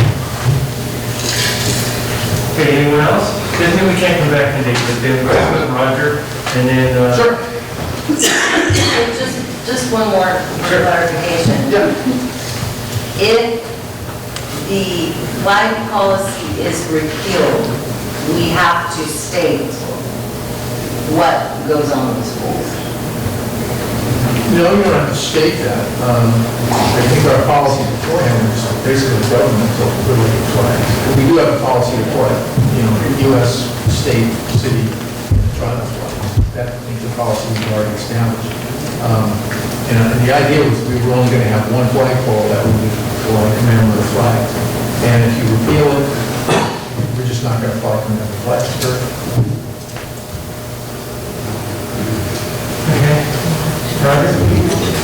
Well, obviously, you already know that there are many opinions on what's acceptable and what's not acceptable. It differs among various people. We've also heard that what flags are flown could be a source of potential litigation. And I think you have either, depending on how you construe it, promises or threats of litigation. I did speak today to the General Counsel of City County Insurance, the organization which insures the city, and we discussed what does potential litigation mean to the city and is it covered by an insurance provider? And the answer was, it depends. But more likely than not, you would not be insured. And as the city attorney has shared with you, if it's through the federal courts, it can take years to litigate, and it can be hundreds of thousands of dollars. As my fiduciary duty to the city, I would share that would cause me great concern, because we do have limited resources. If the council is considering changing your flag policy, you would not be the first.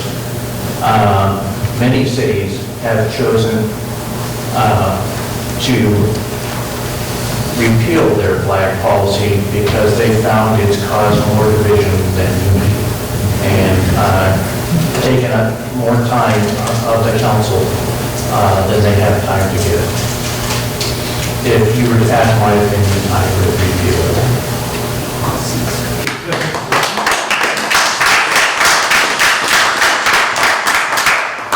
Did we reach out to League of Oregon Cities and see what their position was on a flag policy? And two, are there any cities in the state of Oregon that currently have a flag policy in place? As to the first question, I did reach out to the executive director of the League of Oregon Cities, but unfortunately I did not get a call back.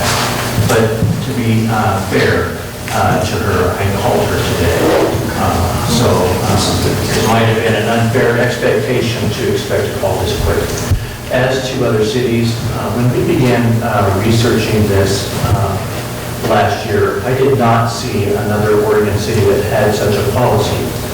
Today I reached out to listserv and asked a question, and surprised to find that Kaiser had adopted a similar policy to Coos Bay back in August. Newburgh was interested in following along with what's happening because they were considering such a policy, and I believe Cottage Grove has an administrative policy about its Main Street flags, but not a council policy. But that was a limited response from an inquiry I sent just a few hours ago. Any other questions for Roger? Anyone? Okay, any other questions for any of the staff? All right, hearing none, it's time for council deliberation or comments, so this will be the time. Who wants to start? So if there's no one willing to start, we just call for a motion and move forward. I actually did want to ask one other question of Roger. We've heard from a lot of citizens and people who are familiar with our community because they live or work here today. What we haven't taken into account is any problems that this policy will have caused for the city from the net with our staff. Has there been any issues raised from our staff with hanging commemorative flags? There are some staff that raised religious objections to raising the first flag and asked not to be part of that. And then we worked with our insurance provider, because that is also an employment issue. And so it did cause some disruption within the work. But we were able to work through it. We did. And the staff was comfortable with that. They were. All right, comments by anyone? So, go ahead, Joe, you go first. Why, thank you. My cautious approach, having been in an agency that was being sued when I went in, would be to watch for an opportunity to sign on amicus when the larger city takes this on with a bigger budget, and to set the policy back at the moment, and just watch for the opportunity to support somebody with a bigger budget, because we'll lose a lot more ability than the ability to fly a flag if we lose that much money. Okay. So you support the moratorium? Moratorium works. Actually, yeah, that would probably be, yeah, because somebody's going to get sued before, yeah, we'll have the chance to watch. So you would extend the moratorium for a long period? No beer. Can you say you're definite? That's, yeah, pending somebody getting sued, that'll be my wording. Okay. Somebody who's next? Did you want to go next? I just really have a problem with any kind of a threat. And I want to make sure and make it very clear that whatever happens and however I decide on this tonight, it's not because you stood at that podium and said, we will take this to the end. That's our right.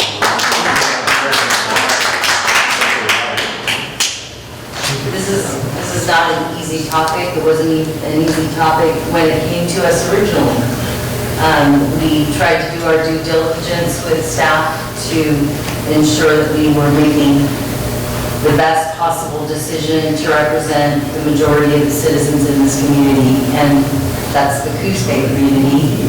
But again, I will state this, that there are a lot of people from all over this county that live and work in this community. And, it's never an easy job to sit up here, but that's what we're elected to do. And also, getting to the point of implementation of a policy and a procedure is not always easy, but for me, it's based on the facts of the matter before us. It may not be what I think or I believe, but it is carefully considered.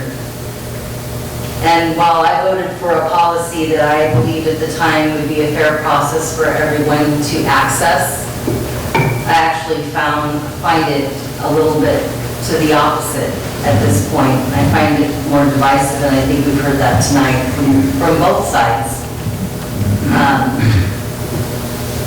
And I could throw out all kinds of cliches at this moment, such as the great thing about this country is that we share certain freedoms, and we do the best we can. We can't make everyone happy every single time that we take a vote, and it was the best resolution at the time. But the bottom line is decision-making is not always easy in this position that we are sitting in. But for me, it is this. I take everything into consideration. I weigh the facts. It isn't always what I feel or I believe, and I don't deal with threats and ultimatums or have in work, play, or anything. And it should not be something that, even though it is defensible, should have to be defended at the expense of the taxpayers. I'm sure that the citizens who stood here from Bandon wouldn't want that for their city as well, because they are paying the taxes. And there's always exceptions to my rules. That's the last one. But in this instance, I believe the cost of having this policy, whether it's physical dollars or an absolute stance that might lead someone to believe that I believe something different, is not inclusive. And I think that it's not the correct policy or at this moment. It's not And so I would be in favor of repealing the policy at this time and watching, as Councilor Farmer said, to see what's out there.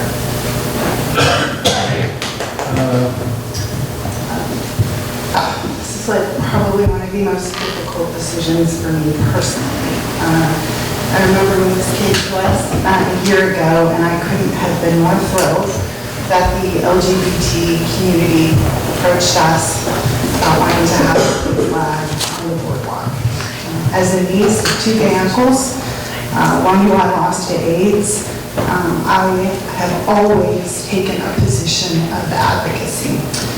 And as a city councilor, as someone who serves on many boards, I always take very seriously my job not to represent some of the people, but to represent all of the people.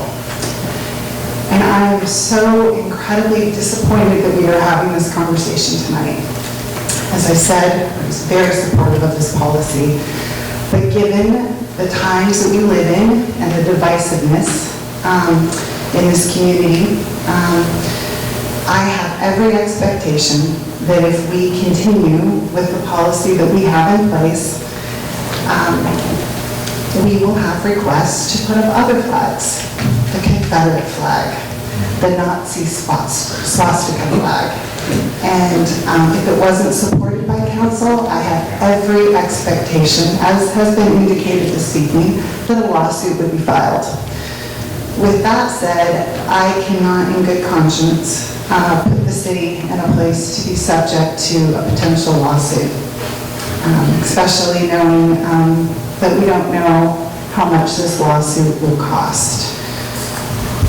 Again, this is a heartbreaking decision for me because I agree with so many things that were said this evening about giving the LGBT community an opportunity to be celebrated. They are a marginalized group. And the minority, unfortunately, is allowing us to make a decision based on a lawsuit. And that is the only reason I'm making this decision is because I, in good conscience, cannot allow the taxpayers to assume the expense of a lawsuit. So that is all I have to say this evening. Okay, somebody else? Anybody else? Yeah, I'm with Lucinda on this. She basically said what I would like to say. I first voted for this flag policy because I felt like we had a community of people that were marginalized and did not feel welcome in this community. They felt unsafe. I have a son that will probably never move back to this community because he does not feel welcome here. And I just hope regardless of what happens, that community of people feels welcome, and I thank you for your contributions to our community.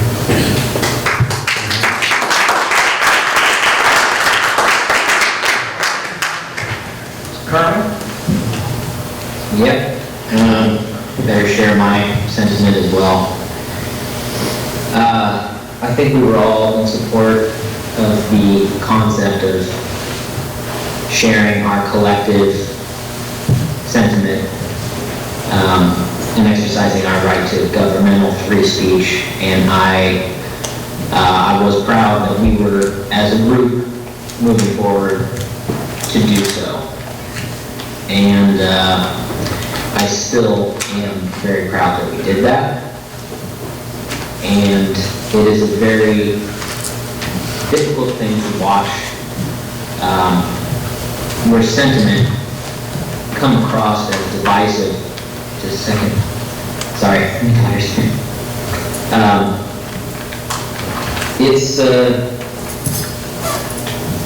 It's hard to think that we can't use this policy as a moment of unity, and it does seem to be creating more divisiveness at this point in time than what we anticipated it to.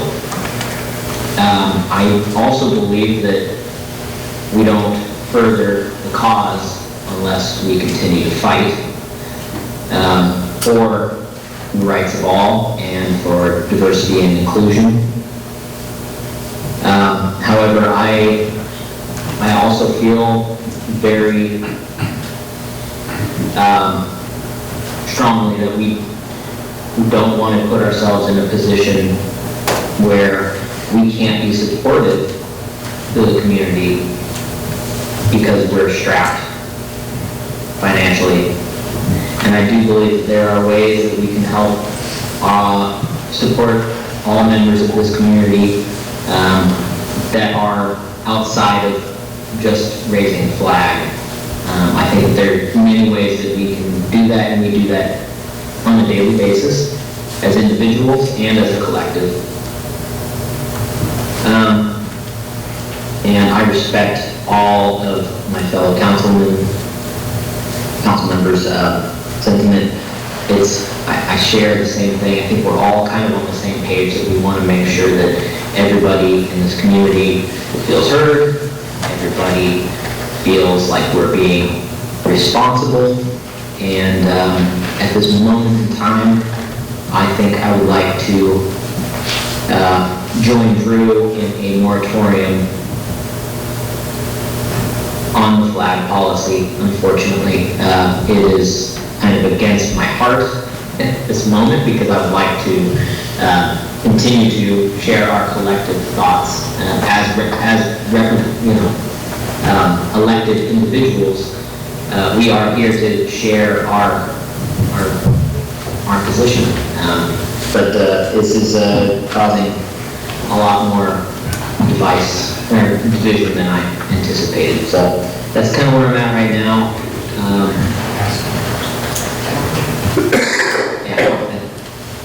I got more, but I'd be here all night. I do also want to say that I'm proud of the turnout. The majority of Coos Bay citizens came out in favor of this.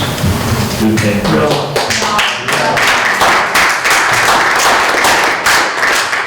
And I've had people come up to me in public and thank me for this ordinance. I've never had anybody come up to me and complain about it or want to take it to the end with me.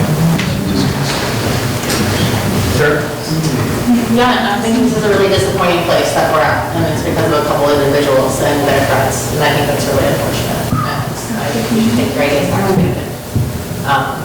I think that I appreciate what members of our community said, putting their hearts on the line and talking about the oppression that they felt and the way that the flag made them feel when they saw it, and the way that it made them feel that their relatives and their visitors feel when it came here. Jamar, you spoke about the way that this helped further activities across the state as well, and put a focus on the diversity that this tiny little community embraced. And I think that it's brave, and I also don't think that we can put the city in a place where we could potentially lose money, but it needs to be focused on a lot of the issues that we also have in the city. So I stand with Drew. I don't think that we should repeal the policy, but rather put a moratorium on it with an eye to join another city in this fight, because I think it's important. Okay, so, that leaves me. So, I originally agreed that the flag policy that we imposed was the right thing to do. And I appreciate the comments that we received this evening, and they are definitely heartfelt, and I felt at the time we were doing the correct thing. I'm concerned by keeping it in place, it sets up the city for a potential costly lawsuit. And I think that's a big junction that we're at. If we continue to have a flag policy, this council will have to determine which flags will be flown and which will not be flown, creating a division within our community, which I hate to see. And unfortunately, we've seen some of it here this evening. I've always advocated that everyone be treated equally, and I don't see how that can be done with our current flag policy as it is right now. Other cities are suspending flag policies because of the difficulties in representing the various community groups. A lot of them in California have done that, and there's only a few cities in Oregon at this time that have it. Our city attorney states that the flag policy is defensible against a claim and it violates the free speech provision of the First Amendment. But that doesn't mean that the city continues with the flag policy, that the city won't face a costly legal challenge, one that we probably would be able to be covered by the city's insurance and you would be liable for and couldn't afford. For that reason, I believe that we should repeal the flag policy, instead of a moratorium as a requirement, and thirdly, I think we can always come back if this is brought up in some other aspect from the city and then reinstituted according to whatever is passed. No matter what, we're going to have to change this policy, even if we leave it in place or bring it back. So I would suggest we repeal it.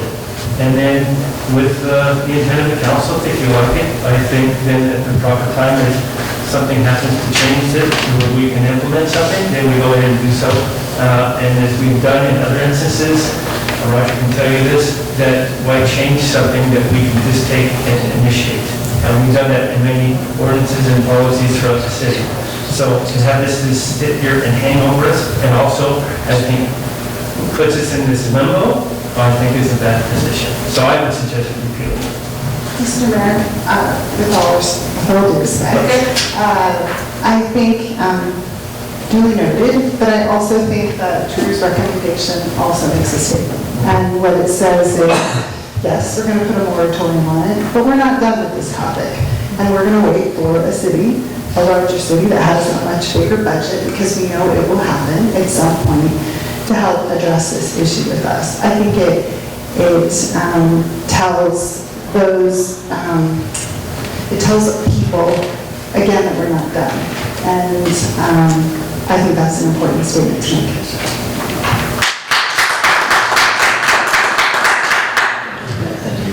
Well, we have a couple comments, so which way to go? So it's been suggested that be repealed, and also it's been suggested that be sending a moratorium.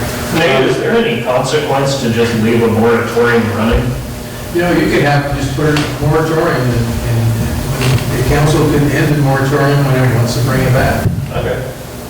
I actually don't like being in limbo, so I would make a motion to repeal the flag policy altogether, limiting the use of flag poles for the flying of government flags. Okay, so we have a motion and a second. Any further discussion? All those in favor? Aye. Opposed? Motion carries. Next, Flag I'll second.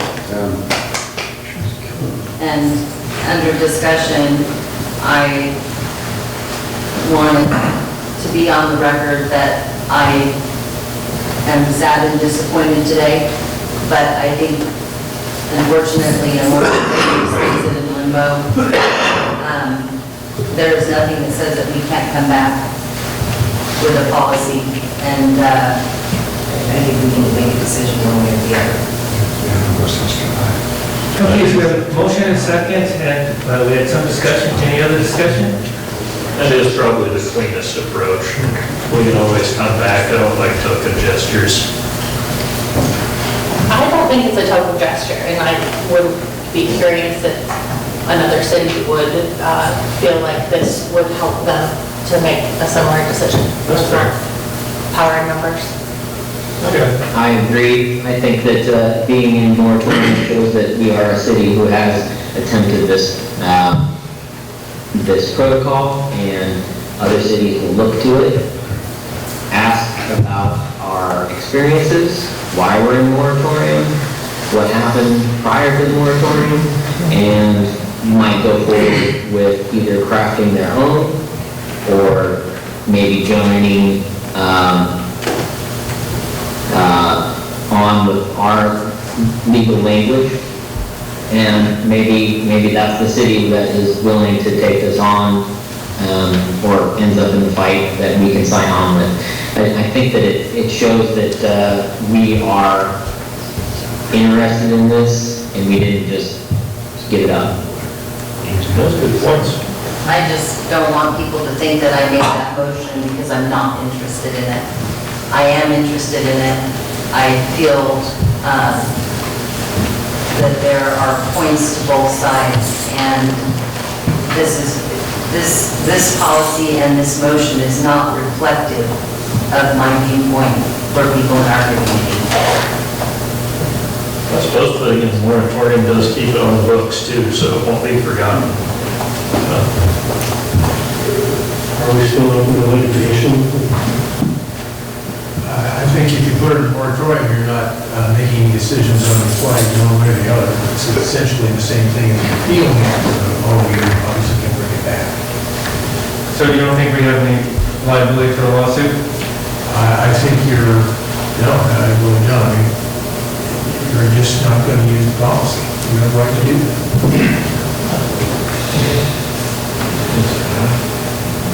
Okay, so motion is second on to repeal the flag policy. Any other discussion? Hearing none, I'll call for the question. All in favor say aye. Aye. Any opposed? Nay. Are you going to be silent here for a second? All right. So that has failed, and so now we need a motion if we want to extend the moratorium. A motion stating that. I'll move to extend the moratorium, the date to be determined, indefinite, don't know the wording on that one. Revisit it here. Second? Roger had something.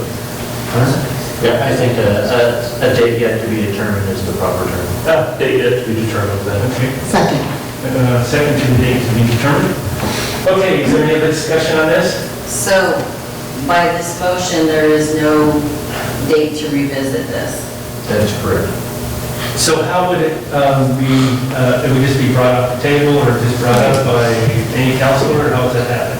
The council would be back on the agenda by any one counselor based on your council rules, but it would take a majority of the council to change your decisions. Could I amend my motion to be April, as the first meeting in April that we revisit? Because that was my question. If there is a ceremonial flag that a counselor wants to fly at any time while this moratorium is going on and not be flown, if we do not select a date to bring this back up, this policy back up. I believe the council could, whether you choose the date, you could choose April 1st to revisit the policy and play this meeting over again. Or you could say on a date yet to be determined, and it wouldn't come up until the council member asked to have it brought up. So one council member can bring it back on? Per your council rules. Okay, so, I'll say to be determined then. okay, so, good, because I can support a specific date. But anyway, so to clarify, the motion is to make a motion to extend the moratorium to a date uncertain, right? It's determined. Determined. And seconded? Okay, is there any discussion on this, other discussion? I'll just go ahead and say that I'll support this. I still think the correct way to go was the flag policy repealing and then addressing it at that time. But this is second best, and I definitely support my councilor's feelings and decisions on this, so I will also support. Anyone else? Okay, hearing no other comments, all in favor say aye. Aye. Aye. Any opposed? Aye. Okay, one opposed. All right, so I want to thank everyone for coming out this evening. I want to also thank everyone for their demeanor and respecting everyone else's comments. I appreciate it very much. So, thank you so much. I'm sure most of you will be leaving. We still have something to do.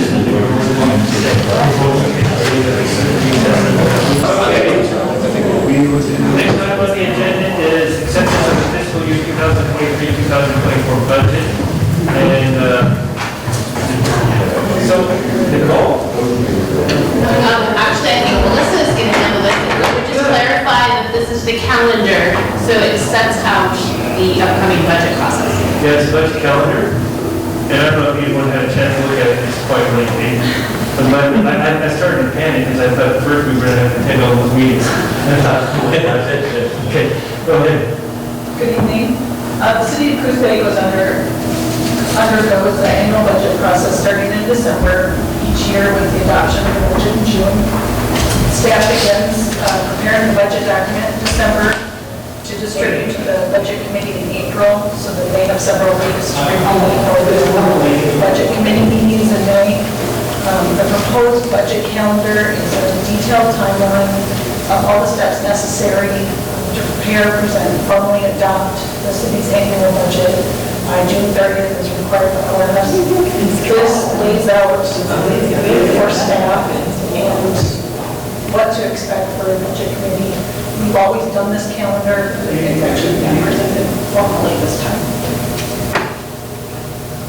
It's pretty straightforward as well. I think it's pretty good. I don't know how everyone else feels. I'll move to approve the presented 2023-2024 budget calendar. Any sense dates, how you feel? Is there a second? Second. There's a second. So any other comments? Very good. All in favor say aye. Aye. Any opposed? Very good, it passes. Thank you. City manager report, but if I heard correctly, Ron, are you sure you don't want to make a report? He said we forego this report.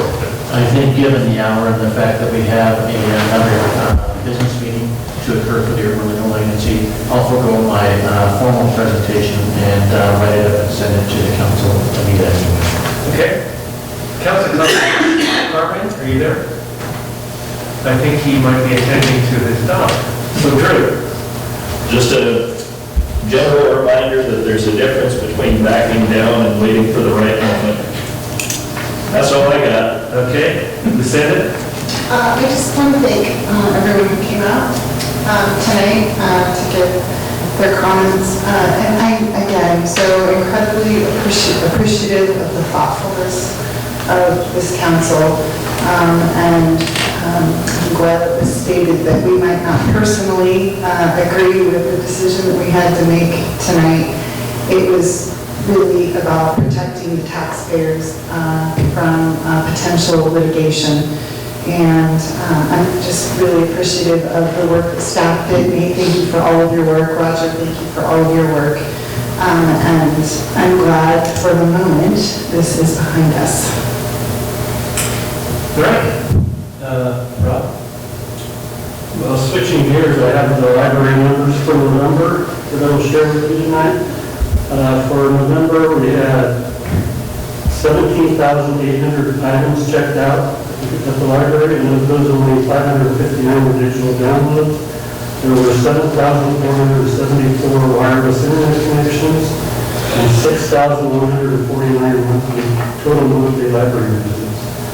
There were 20 programs with program attendance of 553. And this, every library board meeting I go to, I'm always surprised that for the month of November, there was 119 new cards issued. And I don't know if Sammy is around here, but I think we already have about 20,000 library cards issued. So it always surprises me that number is consistently over 100 each month. So I think it speaks to the relevance of the library. And on the topic tonight, I think I made my point clear. I agree, it wasn't a decision I wanted to make, but I think it was keeping the city safe. And I'm disappointed we were put in this position. I felt like it was a symbolic gesture towards the community that really needed it. And obviously, I'm disappointed. That's it. Okay, Stephanie? I really don't have anything. I think it's all been said here tonight. And the only other thing that I would say is that I love seeing a full council chamber. It means that people are engaged, and that is one of the 4 things that I hoped would happen when I ran for office. And I appreciate all those that came out and took the time to look online and be here tonight. Sarah? Yeah, I agree with everything everyone said. Appreciate everyone that came out, and I too am saddened and disappointed in the decision. I believe that we have to keep taxpayer fiduciary responsibility at the top. So that's all for me tonight. All right. Well, first of all, I want to thank the citizens for coming out and voicing their opinions. It's not always easy, as some of them had stated that this is their first time up here, and it was difficult for them to speak. And so it's nice to see the new ones come out and know that they're listened to, because I want them to make sure and reassure them that they are. I also want to thank the staff for all the hard work. A lot of time and effort went into this and researching it. Our city attorney, city council, city manager, our assistants, and everyone else involved. A lot into it. And I'm always proud of this council because they take it seriously. They discuss some of these items and they come to a conclusion in the situation. And we make that and then we move forward. And one day down the road, we'll bring this back and deal with it again. But, council has, I'm always admire how they come about, and we seem to come to a conclusion and move forward and get things done. So thank you for all the work you put in and do, and your thoughtfulness on this and the other issues. And I will end with that, and then adjourn this meeting, and we'll go into urban renewal. And so I will call to order the meeting of the Coos Bay Urban Renewal Agency, and our first item on the agenda is public comments. Do we have any public comments? I don't have anything on my list. All right, then we will move on to our next agenda item, which is the consent calendar, and how does the agency wish to proceed? I move to approve the consent calendar. Second. We have a motion and a second to approve the consent calendar. Any discussion? All those in favor? Aye. All opposed? Motion carries. And our next item is consideration to award construction contract for, I hit the button and lost my screen there, for the final design for the Front Street Green parking lot. I should know this like the back of my hand. Thank you. The following is in pursuit of completing a portion of Goal 3 in 2021-2023 council goals. More specifically, this is to develop a parking lot on the property formerly used as a scrapyard located on Front Street between Cedar and Date. So the site was originally identified as having contaminated soils. There have been a variety of reports about how to remediate the contaminated soils. And in April of 2020, a consent judgment was issued to the city of Coos Bay by the Coos County Circuit Court. The consent judgment is intended to protect the city from potential liability for release of hazardous substances at or from the property in return for the city undertaking remediation obligations. So, a remediation action plan, which is a requirement of consent judgment, has been prepared and approved by Oregon DEQ. Additionally, 30% design plans, which I've attached to the staff report, has been completed. Staff is recommending approval of the task order that is also attached to the Dyer Partnership for final design, to prepare final design plans for around $88,900. This task order would fall under their current miscellaneous engineering services contract. If approved, it's anticipated this project be constructed summer, fall of 2023. Budget implications, funds for this design will come out of the Urban Renewal Agency's 2028 bond series. So if it pleases council, award the final design efforts for the Front Street Green Parking Lot to the Dyer Partnership for a total amount of $100,000, which includes contingency. If we approve this, you promise us that that parking lot will be done this year, is that correct? I promise you that the parking lot will be done. Okay. Did you catch that? Will be done before summer. You're good, we said fall, but You said summer, fall here. I do want to put out there, a parking lot, I'm assuming we have plenty of asphalt. It's the remediation that I'm a little concerned about. And we've had still amenities to that parking lot. Lead times are through the roof. Lead times are 30 and 50 plus weeks out. We're going to get it bid. All the lead paint should hold the soil up, it'll be fine. Did that go on the record? No. Are there any other questions? I just have like a really random question. I thought we had talked about removing the windmill. Did I see what's on I think that was downtown parking lot. Correct.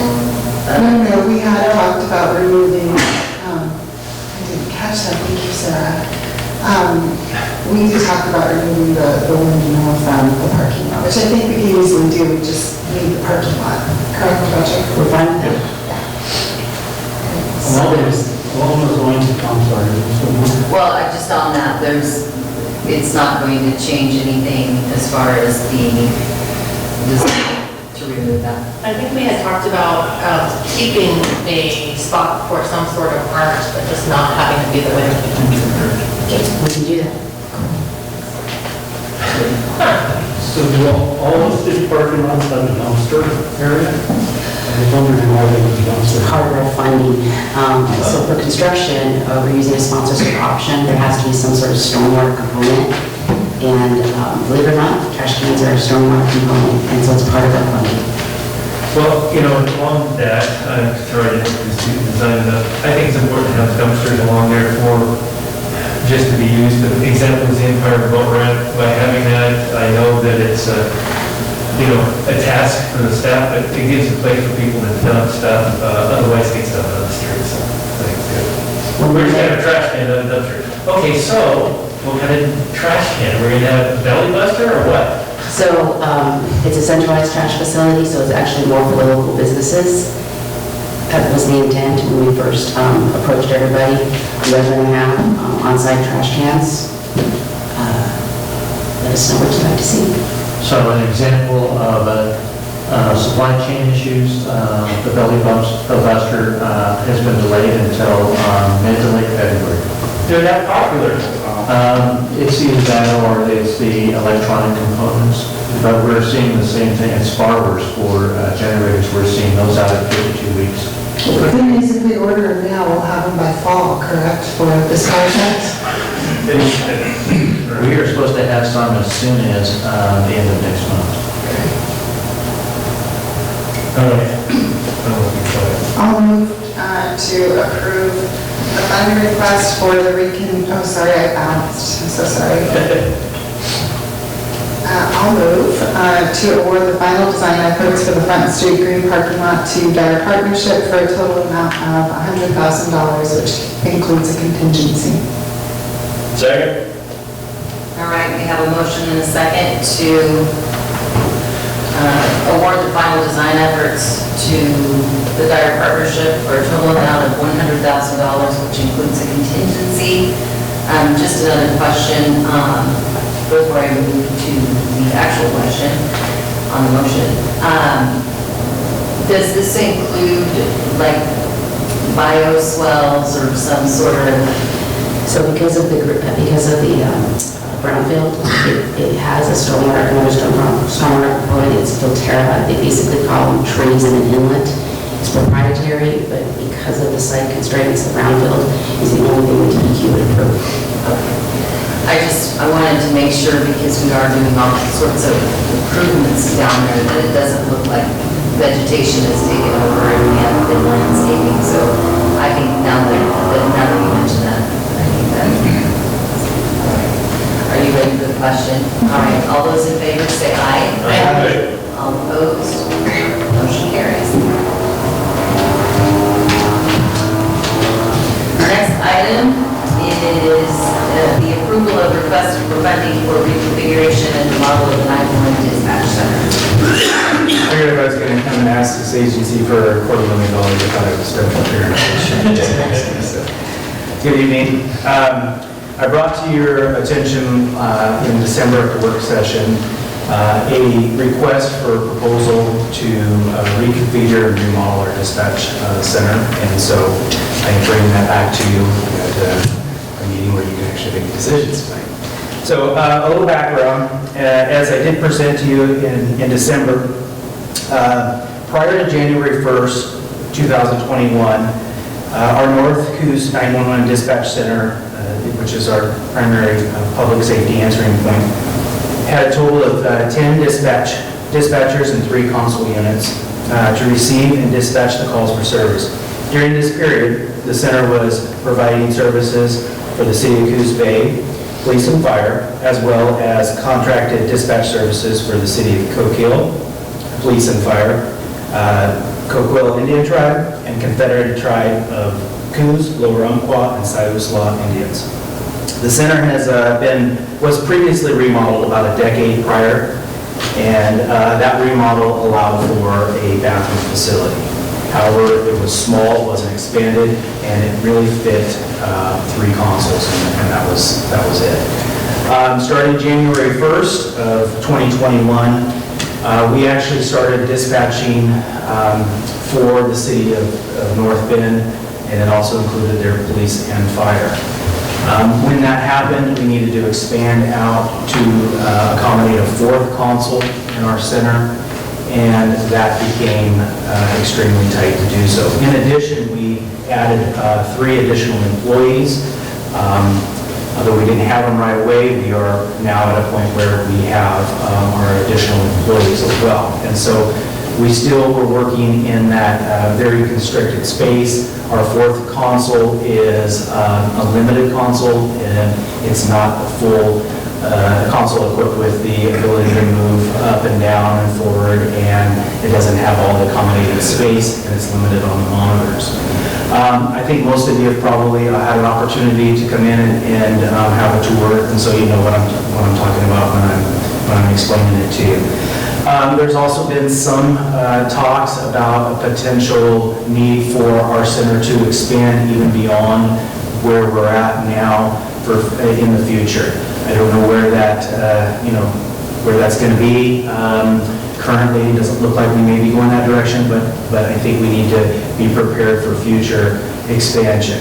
The proposal that I would be bringing to you guys would be the ability to expand our center out to accommodate 4 consoles and the ability to accommodate an additional 2, so a total of 6 consoles. And those are full consoles that would articulate up and down and forward and back and be able to provide full dispatch services from all 6 consoles. So that's kind of the meat and potatoes of it. Again, I already explained most of it to you guys. I didn't want to go through it at all. I am open for questions. But if it does please the council, what we are asking for is the approval for the funding request for the configuration and remodel of the 911 dispatch center in the amount not to exceed $250,000. I will say if it does exceed the $250,000, we will have the additional funds come out of our Fund 10, our 911 fund. So I'm open for questions. Chief, I appreciate you giving us a clip version of this since we just discussed it last week. I figured you would. But I did want to just clarify, based on the questions I asked last week, these improvements would basically address all the needs that you have. And if I remember correctly, if we approve this today, you can start work on this in March, and so you'll have that up in short order before summer. Is that correct? Yes, so this proposal would include all the needs, and also, in addition, I should mention that it also will include the new furniture of the consoles that I had just mentioned. It is our hopes, as we all know, it really depends on supplies, it depends on availability of contractors and stuff, but it is our hopes to get started immediately as soon as March and have it completed by summer, fall at the latest. Okay, thank you very much. And just another question along those lines, our dispatchers that are using that facility are there for 12-hour shifts? They're 12-hour shifts, and, it's a high-stress job at times. It can get very stressful, and so the extra accommodations would be a great benefit to them as well. So even though the probability of needing extra capacity right at this moment may not come to fruition, it's still necessary, if you toured that facility, to kind of upgrade the configuration in there anyway. It's not very user-friendly for somebody that's sitting there for 12 hours. Yeah, and thank you for pointing that out. Yeah, it is. It's very tight. As I mentioned, we are operating 4 consoles, but in a space that was really only intended to operate 3 consoles. So with the added additional calls for service by adding North Bend, we need to have a 4th console up and running, and it needs to be a full console. So yes, it is a necessity for us. I think I would share that the last time that center was upgraded, I was the project manager and served as the the administrative cabinet. And at that time, it was designed, the configuration it was, we only had 8 dispatchers. So that was a long time.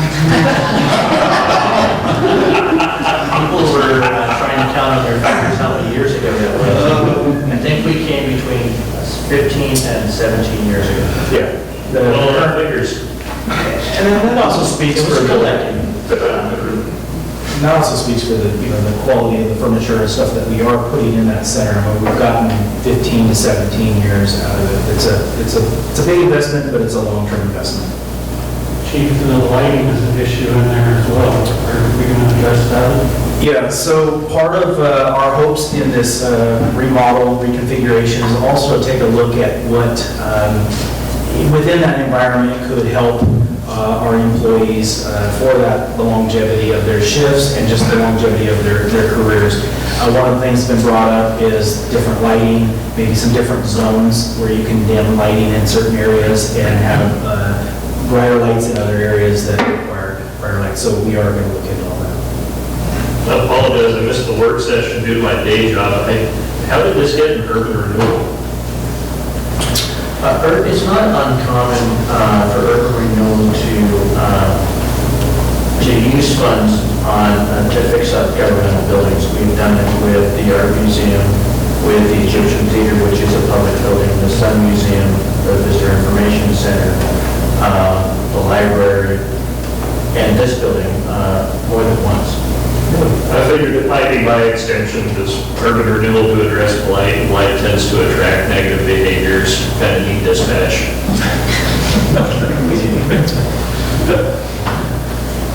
Are there any further questions?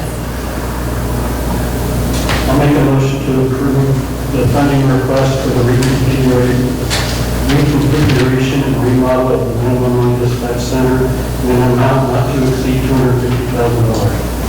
Second.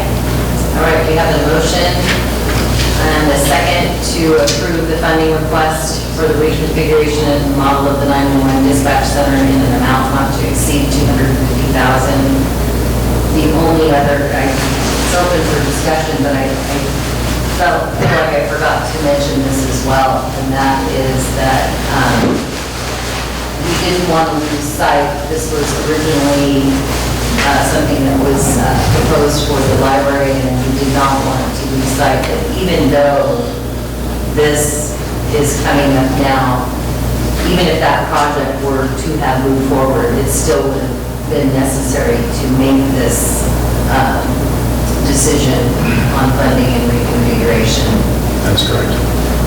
I think we also asked staff, but just because it was associated with the library, that if there is opportunities when we do cite a library, if the citizens agree to do so, and there's, we can put the dispatch center there, we wanted the city to stay, or staff to be aware of that, because there would be potential grant opportunities. Is that right, Roger? That's correct.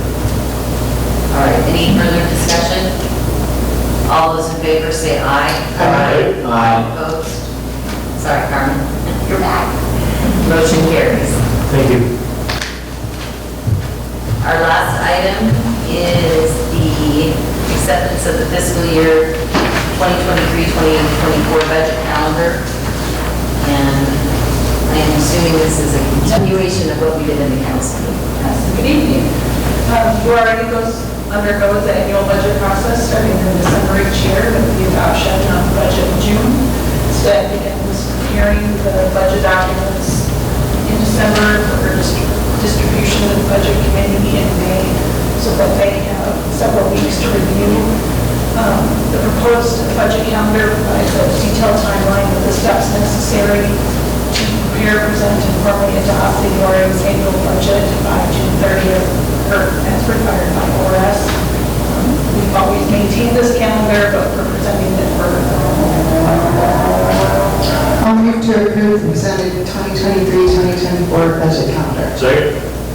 All right, we have a motion to approve the budget calendar for 2023-2024 and a second. Any discussion?